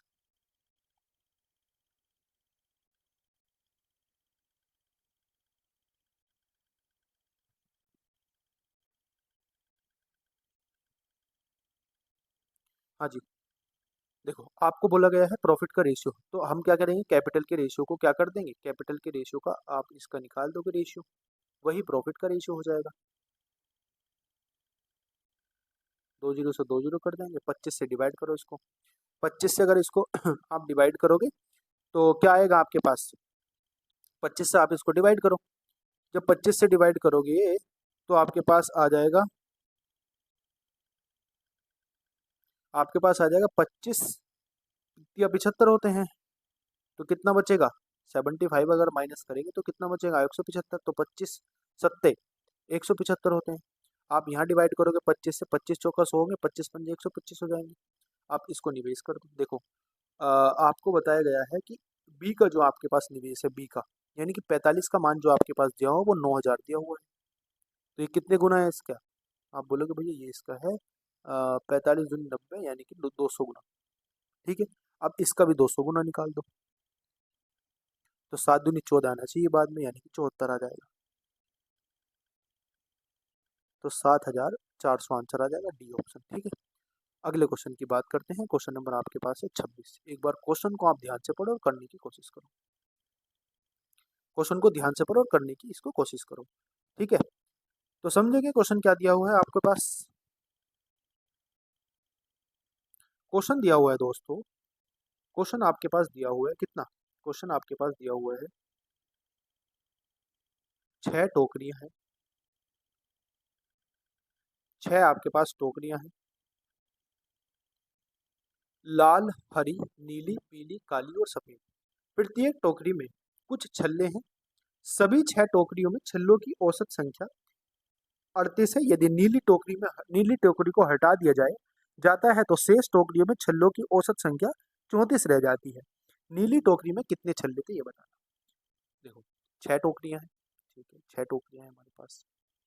इन्होंने बोला है कि प्रत्येक टोकरी में कुछ छल्ले हैं, सभी 6 टोकरी में छल्लों की जो औसत संख्या है वो 38 है। मैं मान लेता हूँ ये 6 टोकरियां मेरे पास, एक है ग्रीन, एक है मेरे पास रेड, एक है ब्लू, एक है ब्लैक, एक है हमारे पास व्हाइट, एक हमारे पास है येलो। ठीक है, ये 6 टोकरी। अब इनमें कुछ ना कुछ छल्ले होंगे। अब इन छल्लों का जो औसत है वो औसत कितना दिया हुआ है, वो औसत दिया हुआ है 38। तो आप मुझे बताएंगे अगर 6 टोकरियों में औसत 38 है तो इसका मतलब क्या आ जाएगा, टोटल छल्ले कितने हो जाएंगे। टोटल छल्ले हो जाएंगे भैया, इसकी मल्टीप्लाई कर तो 6 से आप, 6 अट्ठे 48 का 8 हो जाएगा, और 6 तिया 18, 18 और 4 हो जाएगा 22। यानी कि हम कह सकते हैं 228 आपके पास आ जाएगा छल्ले टोटल। अब इसने बोला कि नीली टोकरी को हटा दिया जाए तो छल्लों की औसत संख्या कितनी हो जाती है, 34 हो जाती है। अगर नीली टोकरी हटा दी तो टोकरी 5 बची और छल्लों की औसत संख्या बची 34। तो कितना हो जाएगा, 34 पंजे कितने होते हैं, आप बोलोगे 170 होते हैं, 170 होते हैं, है ना। तो आप इसको माइनस कर दो, कितना आएगा, आप बोलोगे 8 यहाँ पे आएगा और 12 में से 7 जाएगा, 5 यहाँ पे आएगा, यानी कि 58 छल्ले थे आपके पास टोकरी नंबर आपके पास 58 छल्ले थे। किसमें, टोकरी नंबर आपके पास जो नीली थी टोकरी यानी कि ब्लू टोकरी जो आपके पास थी, उसमें आपके कितने छल्ले थे, आपके 58 छल्ले थे। ठीक है, आपको बात एकदम अच्छे से समझ में आ गई होगी। अब हम बात करते हैं क्वेश्चन नंबर अपने नेक्स्ट क्वेश्चन की। नेक्स्ट क्वेश्चन का मतलब है यानी कि 27 नंबर की हम बात करते हैं। ठीक है दोस्तों, 27 नंबर की बात करते हैं। और 1 सेकेंड का बस समय देंगे, मैं इसका चार्जर एक बार लगा देता हूँ। एक बार आप 27 नंबर क्वेश्चन पढ़ो और इसको करने की कोशिश करो।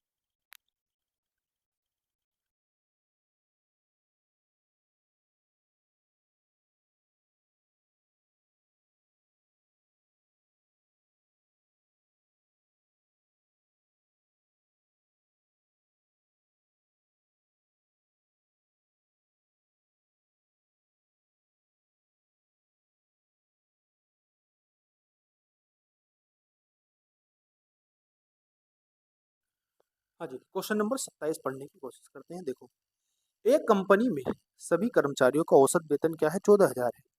5 तकनीकी जो कर्मचारी हैं, मतलब टेक्नीशियनों का औसत जो है वो 18,000 है और बाकी का वेतन कितना है, 13,200 है। तो कंपनी में कुल कर्मचारी कितने हैं ये बताना है। मैं मान लेता हूँ कि कर्मचारी कितने हैं, मेरे पास n है और 14,000 सबका क्या है, वेतन है, यानी कि इनका 14,000 क्या हो जाएगा, औसत हो जाएगा। तो n हमारे पास कर्मचारी है, तो मैं मान लेता हूँ n कर्मचारी है, तो इसका मतलब क्या हो जाएगा, टोटल जो हो जाएगा धन कितना हो जाएगा, n गुना 114 n गुना 14,000 हो जाएगा। ठीक है, अब मुझे बात बताओ, 5 कर्मचारी तकनीशियन है जिनका वेतन 18,000 है, तो n-5 व्यक्ति कितने हो जाएंगे, देखो समझो बात को, ये टोटल हो जाएगा आपके पास। अब 5 तकनीशियन कौन है, 5 तकनीशियन कौन है हमारे पास, 5 तकनीशियन हमारे पास 18,000 वाले, जो 5 तकनीशियन तो 18 पंजे 90 हो जाएंगे, यानी कि 90,000 तो ये आ जाएंगे। अब दूसरी बात क्या है, दूसरी बात है कि बाकी जो तकनीशियन बचे हमारे पास, बाकी जो कंपनी के कर्मचारी बचे, वो कितने बचे, वो बचे मान लीजिए आप n-5 और इसको मल्टीप्लाई कर दीजिए किससे, जो क्योंकि उनका औसत कितना है 13,200, तो इसको मल्टीप्लाई कर दीजिए 13,200 से। अब ये जो टोटल हो जाएगा ये बराबर हो जाएगा आपके पास 14,000 n के। अब आप इसको सोल्व करो, आंसर आ जाएगा, सोल्व करके देखो, ये हो जाएगा 9,000 और ये कितना हो जाएगा आपके पास, ये हो जाएगा आपके पास 9,000, 90,000 सॉरी, प्लस के ये हो जाएगा आपके पास n गुणा n गुणा 13,200 हो जाएगा,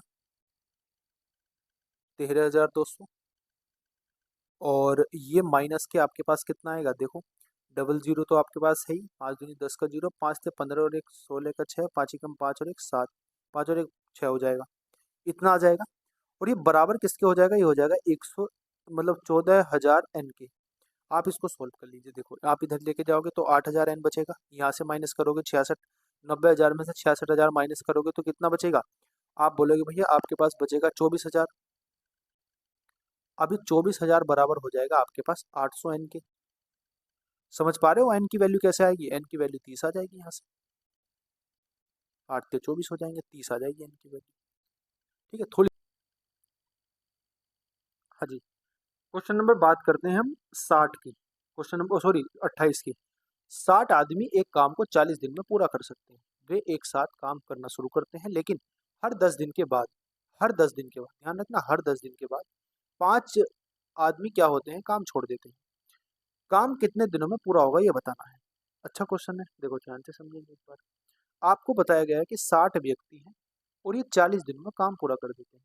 अगर ये 40 दिनों में पूरा काम करेंगे तो काम कितना हो जाएगा टोटल? आप बोलोगे 2400 काम हो जाएगा। इतनी बात आपको समझ में आ गई। अब पहले दिन क्या है, पहले दिन तो सारे व्यक्ति काम करेंगे। तो पहले दिन की बात करते हैं, पहले दिन की। पहले दिन अगर सारे व्यक्ति का मतलब फर्स्ट, पहले 10 दिन की बात करते हैं ना, क्योंकि हर 10 दिन की बात हो रही है। पहले 10 दिन की बात करते हैं, पहले 10 दिन 60 व्यक्ति ही काम करते हैं, यानी कि 60 व्यक्ति काम करेंगे पहले 10 दिन, तो काम कितना हो जाएगा? आप बोलोगे भैया यहाँ से काम हो जाएगा 600। ठीक है। अगर मैं अगले 10 दिन की बात करता हूँ, नेक्स्ट 10 डेज की बात करता हूँ, तो नेक्स्ट 10 डेज में कितना आदमी हो जाएंगे? 5 आदमी चले गए ना। तो 5 आदमी चले गए तो इसका मतलब 5 आदमी बचेंगे, 65 बचेंगे यहाँ पे, 55 सॉरी। और कितने दिन तक काम करेंगे? ये काम करेंगे 10 दिन तक। यानी अब कितना काम हो जाएगा? आप बोलोगे 550 काम हो जाएगा। अगर मैं अगले केस की बात करता हूँ, यानी कि अगले 3 दिन की नेक्स्ट हम 10 दिन की बात करते हैं, तो अब बचेंगे मेरे पास 50 आदमी, फिर ये 10 दिन तक काम करेंगे तो कितना काम हो जाएगा? आप बोलोगे 500 काम हो जाएगा। अब फिर मैं अगर 10 दिन की बात करता हूँ, तो फिर अगले 10 दिन की बात करता हूँ, तो 45 व्यक्ति बचेंगे और कितने दिन तक काम करेंगे? 10 दिन तक। अब कितना काम हो जाएगा? 450 काम हो जाएगा। बोलो समझ में आई बात की नहीं आई? अब यहाँ तक आप जोड़ लीजिए कितना काम हो जाएगा, यहाँ तक आपका 2100 काम हो जाएगा। और यहाँ तक दिन कितने हो गए? ये हो गए आपके पास कितने दिन? ये हो गए आपके पास पूरे 40 दिन। यानी 40 दिन में जो काम होगा वो कितना होगा? 2100 होगा। अब बचा हुआ काम कितना है? आप बताओगे। बचा हुआ काम है भैया 300। अब 300 काम बचा हुआ है तो लोग कितने बच गए होंगे? लोग बच गए होंगे भैया, देखो 60 आदमी, यहाँ तो 45 आ गए, तो आदमी कितने बच गए होंगे? 40 आदमी बच गए होंगे। तो अब ये 40 आदमी काम करेंगे तो ये कितने दिन में काम कर देंगे? आप बोलोगे 7.5 दिन में काम कर देंगे। तो 7.5 ये रहे और 40 दिन ये रहे, यानी कि टोटल जो आपको टाइम लगेगा, टोटल जो आपके पास टाइम लगेगा वो कितना लगेगा? आप बोलोगे 47.5 दिन। 47.5 दिन, यानी कि ये ऑप्शन सही हो जाएगा। अगले क्वेश्चन की बात करता हूँ। क्वेश्चन नंबर हमारे पास है 29 नंबर। एक निर्णय स्थल पर राजू एक दीवार को 36 दिन में, और अंगद उस दीवार को 18 दिन में, और सुमित उस दीवार को 24 दिन में पेंट कर सकता है। वे सभी एक साथ काम करें कितने समय में होगा? आसान तरीका कर सकते हो आराम से। अगले क्वेश्चन की बात करता हूँ। क्वेश्चन नंबर है 30। पी और क्यू किसी काम को 14 दिन में कर सकते हैं, और क्यू एंड आर उस काम को 21 दिन में कर सकते हैं। पी आर की तुलना में 2 गुना अच्छा कार्य करता है, तो क्यू अकेले कितने दिन में काम करते हैं? ये क्वेश्चन मैंने आपको कल कराया था। ये क्वेश्चन मैंने आपको कल कराया था और इसका आंसर आपके पास आया था 42। तो आप इसको होमवर्क के तौर पर करना जरूर। अगले क्वेश्चन की बात करते हैं 31 नंबर की। 60 आदमी, अरे okay okay okay okay okay, ये क्वेश्चन रिपीट हो गया दोस्तों, माफी चाहूंगा। आपको ये भी कर लेना क्वेश्चन, कोई दिक्कत है। अभी मैंने बताया था 47.75 इसका आंसर, 47.5 आंसर था। अगले क्वेश्चन को मूव करते हैं 32 नंबर। दो पाइप ए और बी एक टंकी को क्रम से 12 घंटे और 18 घंटे में भर सकते हैं। टंकी को भरने के लिए दोनों पाइप एक साथ खोले जाते हैं। यदि टंकी खाली तो पूरे कितने घंटे में भरेगी? आसान तरीका है, कोई दिक्कत नहीं है। आपके पास 12 हो जाएगा, एक टंकी 12 में भर रही है, एक टंकी 18 में भर रही है। एलसीएम ले लेंगे 36। ये कितना आ जाएगा आपके पास? 3 आ जाएगा। ये आपके पास आ जाएगा 2। ये टंकी ए है, ये टंकी बी है। अब आपको टोटल टंकी भरनी है और दोनों की क्षमता से भरनी है। तो 36/5 का मतलब क्या हो जाएगा? आप बोलोगे 7 घंटे 12 मिनट हो जाएगा। 7 घंटे 12, 7 पंजे 35 होते ना, 1/5 का मतलब 12 होता है, 60 65। 7 घंटे 20 मिनट सॉरी 12 मिनट। 1/5 का मतलब क्या होता? आप बोलोगे ना 60/5 का मतलब होता है 12 पंजे 60, तो 12 मिनट हो जाएंगे। अगले क्वेश्चन की बात करते हैं। क्वेश्चन नंबर हमारे पास है 33। पाइप ए और बी एक टंकी को क्रमशः 16 घंटे 24 घंटे में भर सकते हैं। पाइप सी उस टंकी को 40 घंटे में खाली कर सकता है। तीनों पाइप एक साथ खोले जाते हैं, तो लेकिन 10 घंटे बाद पाइप सी बंद कर दिया जाता है, तो शेष टंकी कितने घंटे में भरेगी ये बताना है। कोई दिक्कत नहीं है, समझेंगे क्वेश्चन को। ए पाइप जो है वो टंकी को कितने घंटे में भर सकता है? 16 घंटे में। पाइप बी है जो वो टंकी को 24 घंटे में भर सकता है। पाइप सी क्या करता है? टंकी को 40 घंटे में खाली कर देता है। आप इसका एलसीएम ले लीजिए। एलसीएम कितना आएगा बोलो? एलसीएम कितना आएगा भाई? 16, 24 और 8 का एलसीएम कितना है? 8 से कट जाएंगी ना सारी संख्याएं। जब सारी संख्याएं 8 से कट जाएंगी तो करो। 8 दूनी 16, 8 के 24, 8 पंजे 40, 3 2 2 3 5, 2 3 5 का जो एलसीएम होता है वो कितना होता है? 2 3 5। देखो समझेंगे बात को। ये हो जाएगा 6 गुणा 8, 8 गुणा 2, यानी कि 8 तो सब में कॉमन आएगा ही आएगा। यहाँ पे बचेगा 2, यहाँ पे बचेगा 3, यहाँ पे बचेगा 5। 5 या 15 दूनी 30, ये आ जाएगा आपके पास 30। तो 8 या 24, 240 आ जाएगा एलसीएम। अगर 240 एलसीएम आएगा तो यहाँ पे कितना बचेगा? बस आप यहाँ पे क्या कर लीजिए, इसकी इफिशियंसी लगा दीजिए। ये बचेगा आपके पास 15, 8 दूनी 24, ये बचेगा आपके पास 10, और 8 पंजे 40, ये बचेगा आपके पास 6। ठीक है, समझ में आ गई बात? इनकी क्षमता आ गई, ये आ गई माइनस की क्षमता। अब ये कह रहे हैं कि 10 घंटे तक 7 काम करते हैं। 10 घंटे तक 7 काम करते हैं तो माइनस के 6 हो जाएगा। ये कितना बचेगा? अब 25 में से 6 जाएंगे, 19 बचेगा। 19 की क्षमता से काम होगा ना 10 घंटे तक? अगर 10 घंटे तक काम होगा 19 की क्षमता से तो 189 टैंक भर गया होगा। और टोटल कितना है इसका? 8 दूनी 24, 8 8 के 24, यानी कि 240 है। समझ पा रहे हो बात को कि नहीं समझ पा रहे हो भाई? ये वाली प्लस की है, माइनस की है। 25 में 6 जाएंगे, 19 बचेगा। तो अब तक क्या हो गया? 119 भर गया, 190 भर गया। तो आप मुझे बताएंगे बचेगा कितना? आप बोलेंगे बचेगा 50। अब सी को बंद कर दिया जाता है। सी अगर बंद कर दिया जाता है तो शेष कितने घंटे में भरेगा? 5 की क्षमता से 25। 25 है ये, 25 की क्षमता से जाएंगे ना दोनों, तो कितने घंटे में भरेगा? आप बोलोगे भैया 2 घंटे में भर जाएगा। अब अगर 2 घंटे भर जाएगा तो शेष, तो टंकी का शेष भाग कितने घंटे में भरेगा? 2 घंटे में। 2 घंटे ऑप्शन ही नहीं देखा। 2 घंटे तो ऑप्शन ही नहीं दिया हुआ।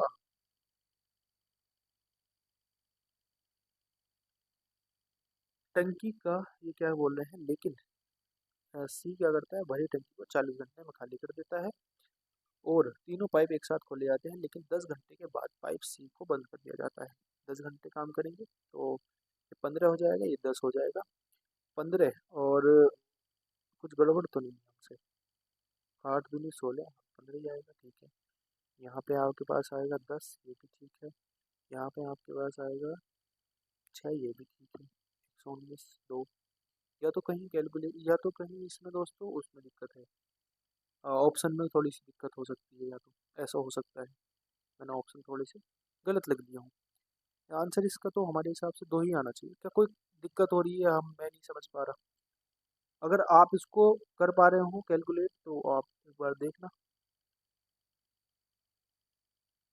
अगर आप इसको कर पा रहे हो, समझ पा रहे हो, तो आप इसको एक बार देखो कि हमसे कोई दिक्कत हुई। इसका आंसर 2 ही घंटे आएगा दोस्तों। थोड़ी सी गड़बड़ी होगी, क्योंकि आप मान लीजिए कि ये वाला जो आपके पास आंसर है, ये वाला जो आपके पास ऑप्शन है, ये वाला ऑप्शन आप हटा दीजिए आपके पास ये 2 हो जाएगा। ठीक है? 2 ही इसका आंसर आएगा, 2 ही। सी ऑप्शन आंसर हो जाएगा इसका। अगले क्वेश्चन पे मूव करते हैं।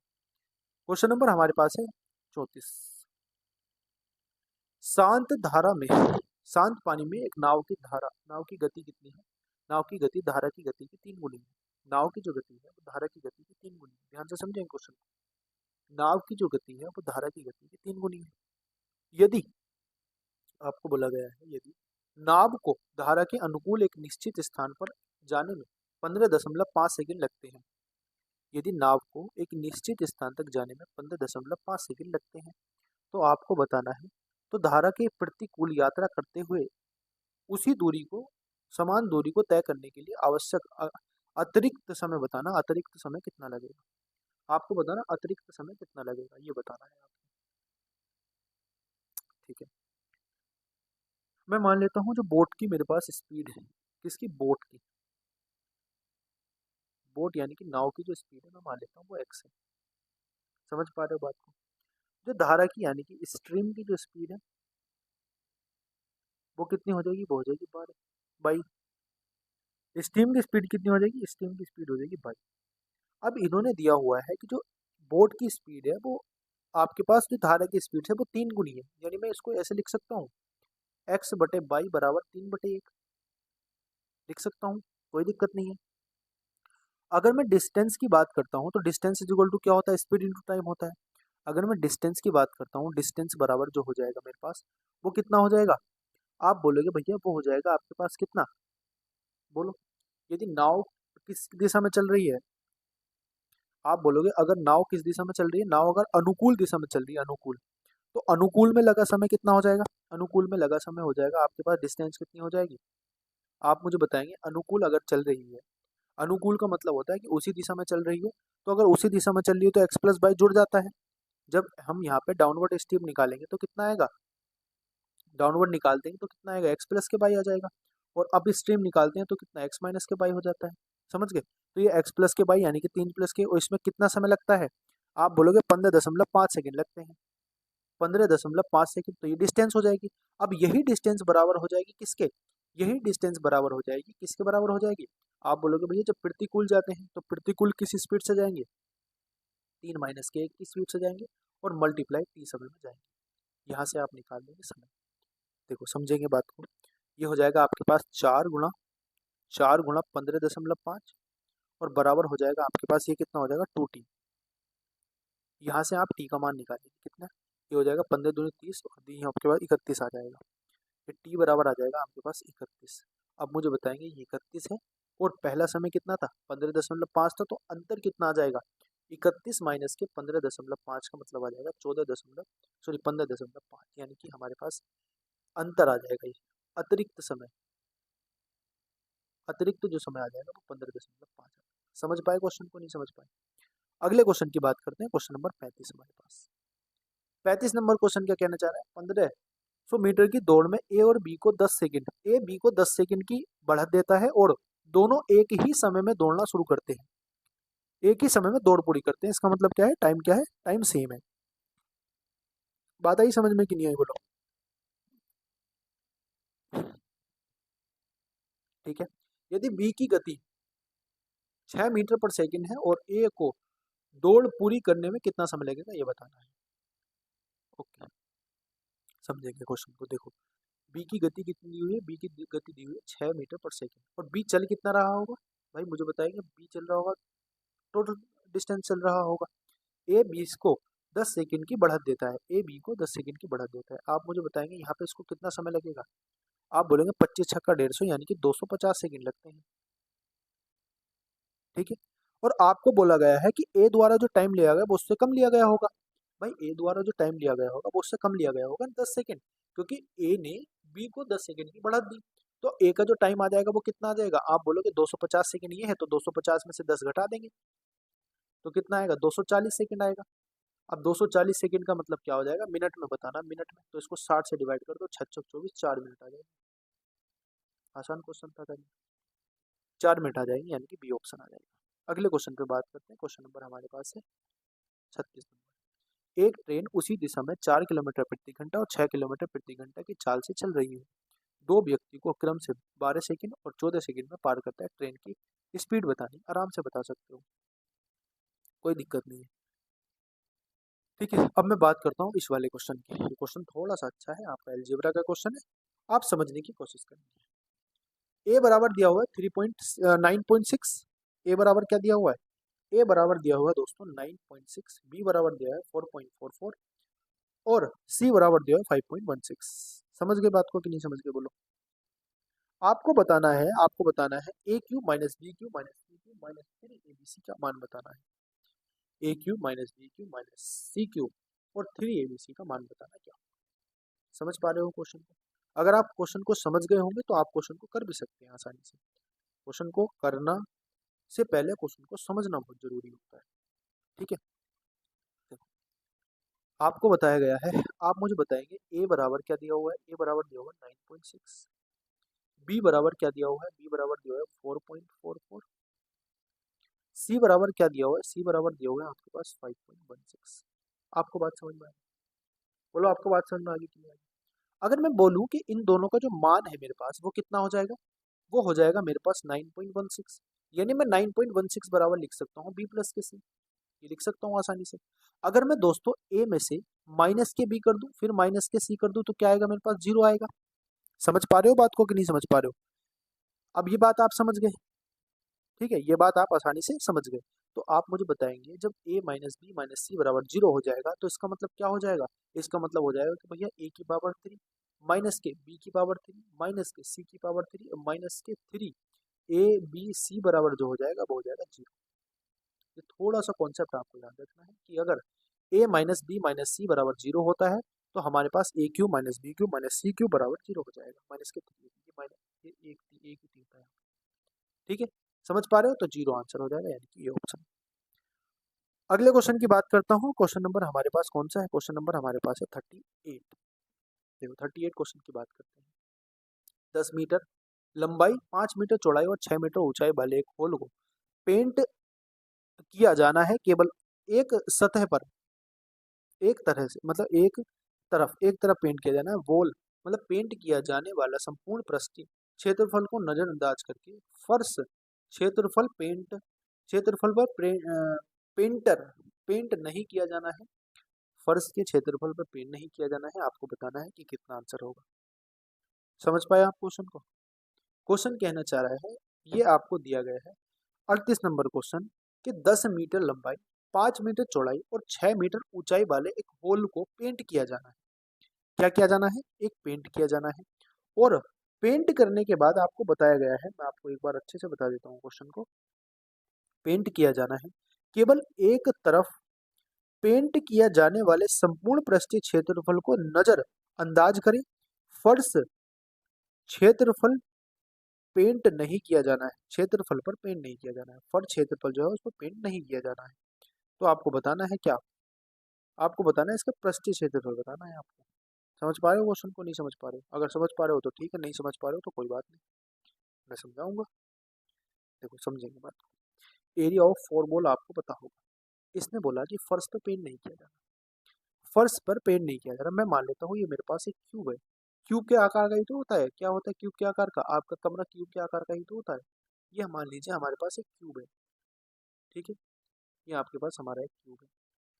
पता जब हम छोटे थे तो ये चैलेंज होता था हमारे स्कूल में, तो कि आप बताना कि ये क्यूब कौन बना देगा। तो अभी किसी को पता नहीं था कि बनता कैसा है। अब लोग अलग अलग तरीके से बनाने की कोशिश करते थे।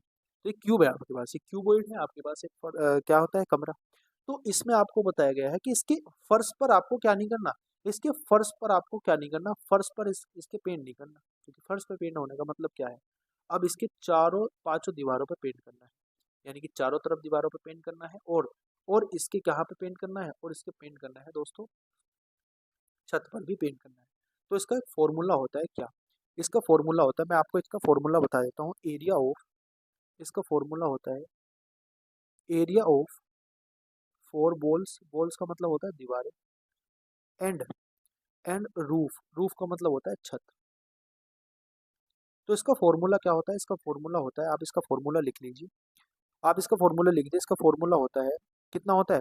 2 × L प्लस के बी, और इंटू हो जाएगा आपके पास कितना एच, और इंटू हो जाएगा प्लस हो जाएगा आई बी।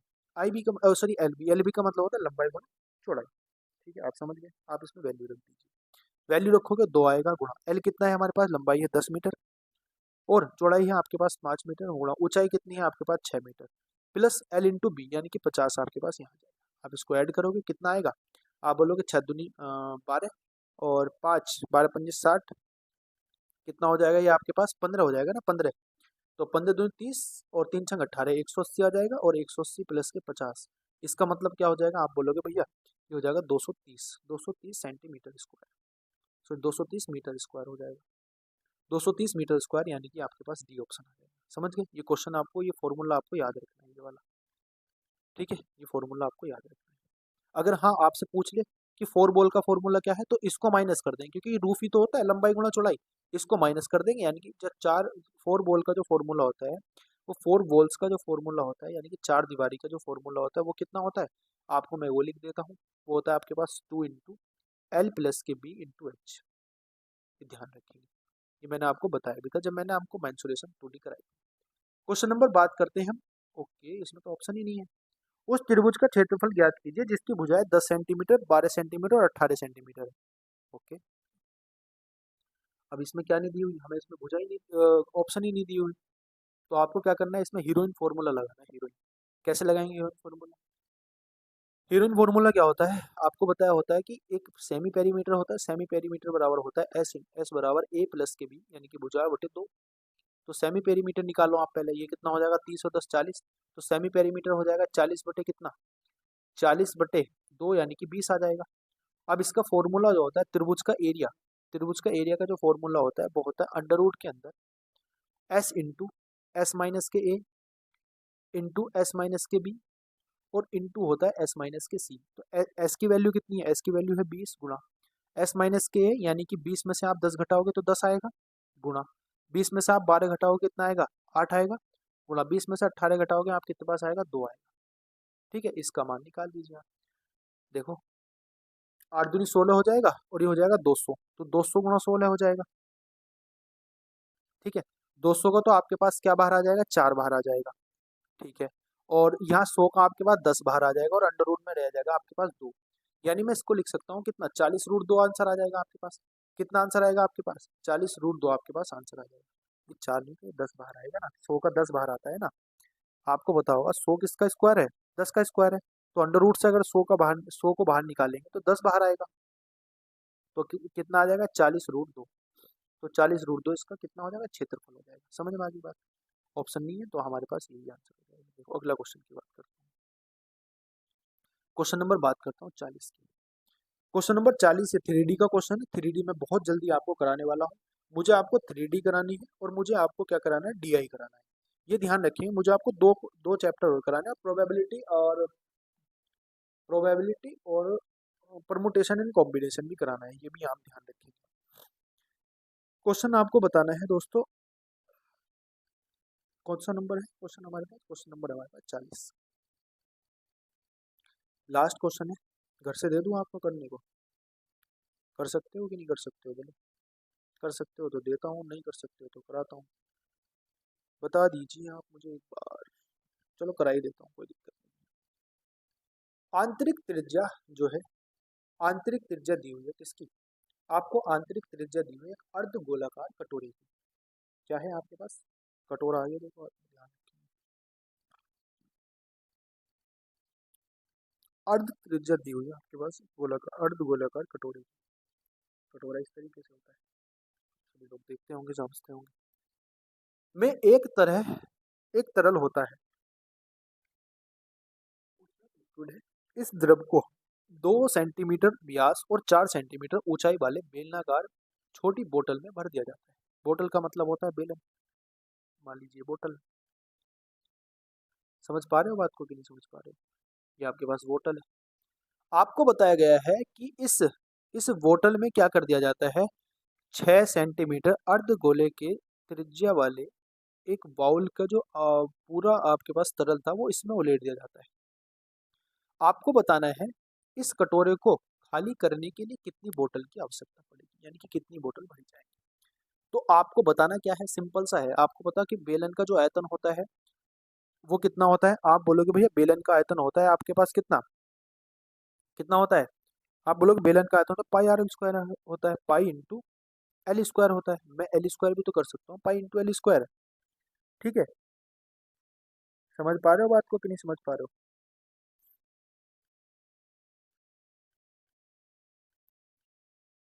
बेलनाकार व्यास कितना हो जाएगा, 4 centimetre. Okay okay okay, pi L कहाँ से आ गया, पाई आर एल स्क्वायर होता है, माफी चाहूँगा दोस्तों, पाई आर एल स्क्वायर होता है। ये पाई आर एल स्क्वायर होता है, पाई आर स्क्वायर एल होता है। ये दो तरीके होता है, पाई आर स्क्वायर एल होता है। अब बात करते हैं इस कटोरे की। अब इस कटोरे का जो वॉल्यूम होता है वो कितना होता है, 2/3 पाई आर क्यूब। बस आप इसको निकाल दीजिए। हम मान लेते हैं एन हमारे पास कितने लगते हैं, एन हमारे पास क्या लगते हैं, एन हमारे पास वो लगते हैं बोतल। आप इसके वॉल्यूम को इसके वॉल्यूम के बराबर रख दीजिए। ये आ जाएगा आपके पास, पाई से तो पाई कट जाएगा, ये आपके पास आ जाएगा एन इंटू आर का मान कितना है, व्यास कितना हो जाएगा आपके पास 2 है तो 1 आएगा, तो 1 की मल्टीप्लाई करेंगे गुणा एल कितना है आपके पास 4 आ जाएगा। समझ पा रहे हो बात को, 4 आ जाएगा बराबर कितना हो जाएगा आपके पास 2/3 गुणा आर कितना है आपके पास 6 है तो 6 छंग 36 छक्का तो आपको इसको 6 का क्यूब कर देना है, 6 कर देना है। ये 3 कर जाएगा 2 बार, ये 4 कर जाएगा आपका इतनी बार, तो n की वैल्यू आपके पास आ जाएगी 36। यानी कि 36 हमारे पास बोतल लगेंगी इसको पूरा करने की, 36 बोतल लगेंगी। समझ में आ गई बात? कैसी लगी आपको क्लास कमेंट करके जरूर बताना। इसकी पीडीएफ आपको इस टेलीग्राम चैनल पर मिल जाएगी। टेलीग्राम चैनल का नाम है @mathsupport7। यहाँ से आप टेलीग्राम चैनल से अपनी पीडीएफ डाउनलोड कर सकते हैं, और कल के जो आपके मॉक टेस्ट की पीडीएफ है वो मैंने आपको डाल दी है। ठीक है, मिलते हैं अपनी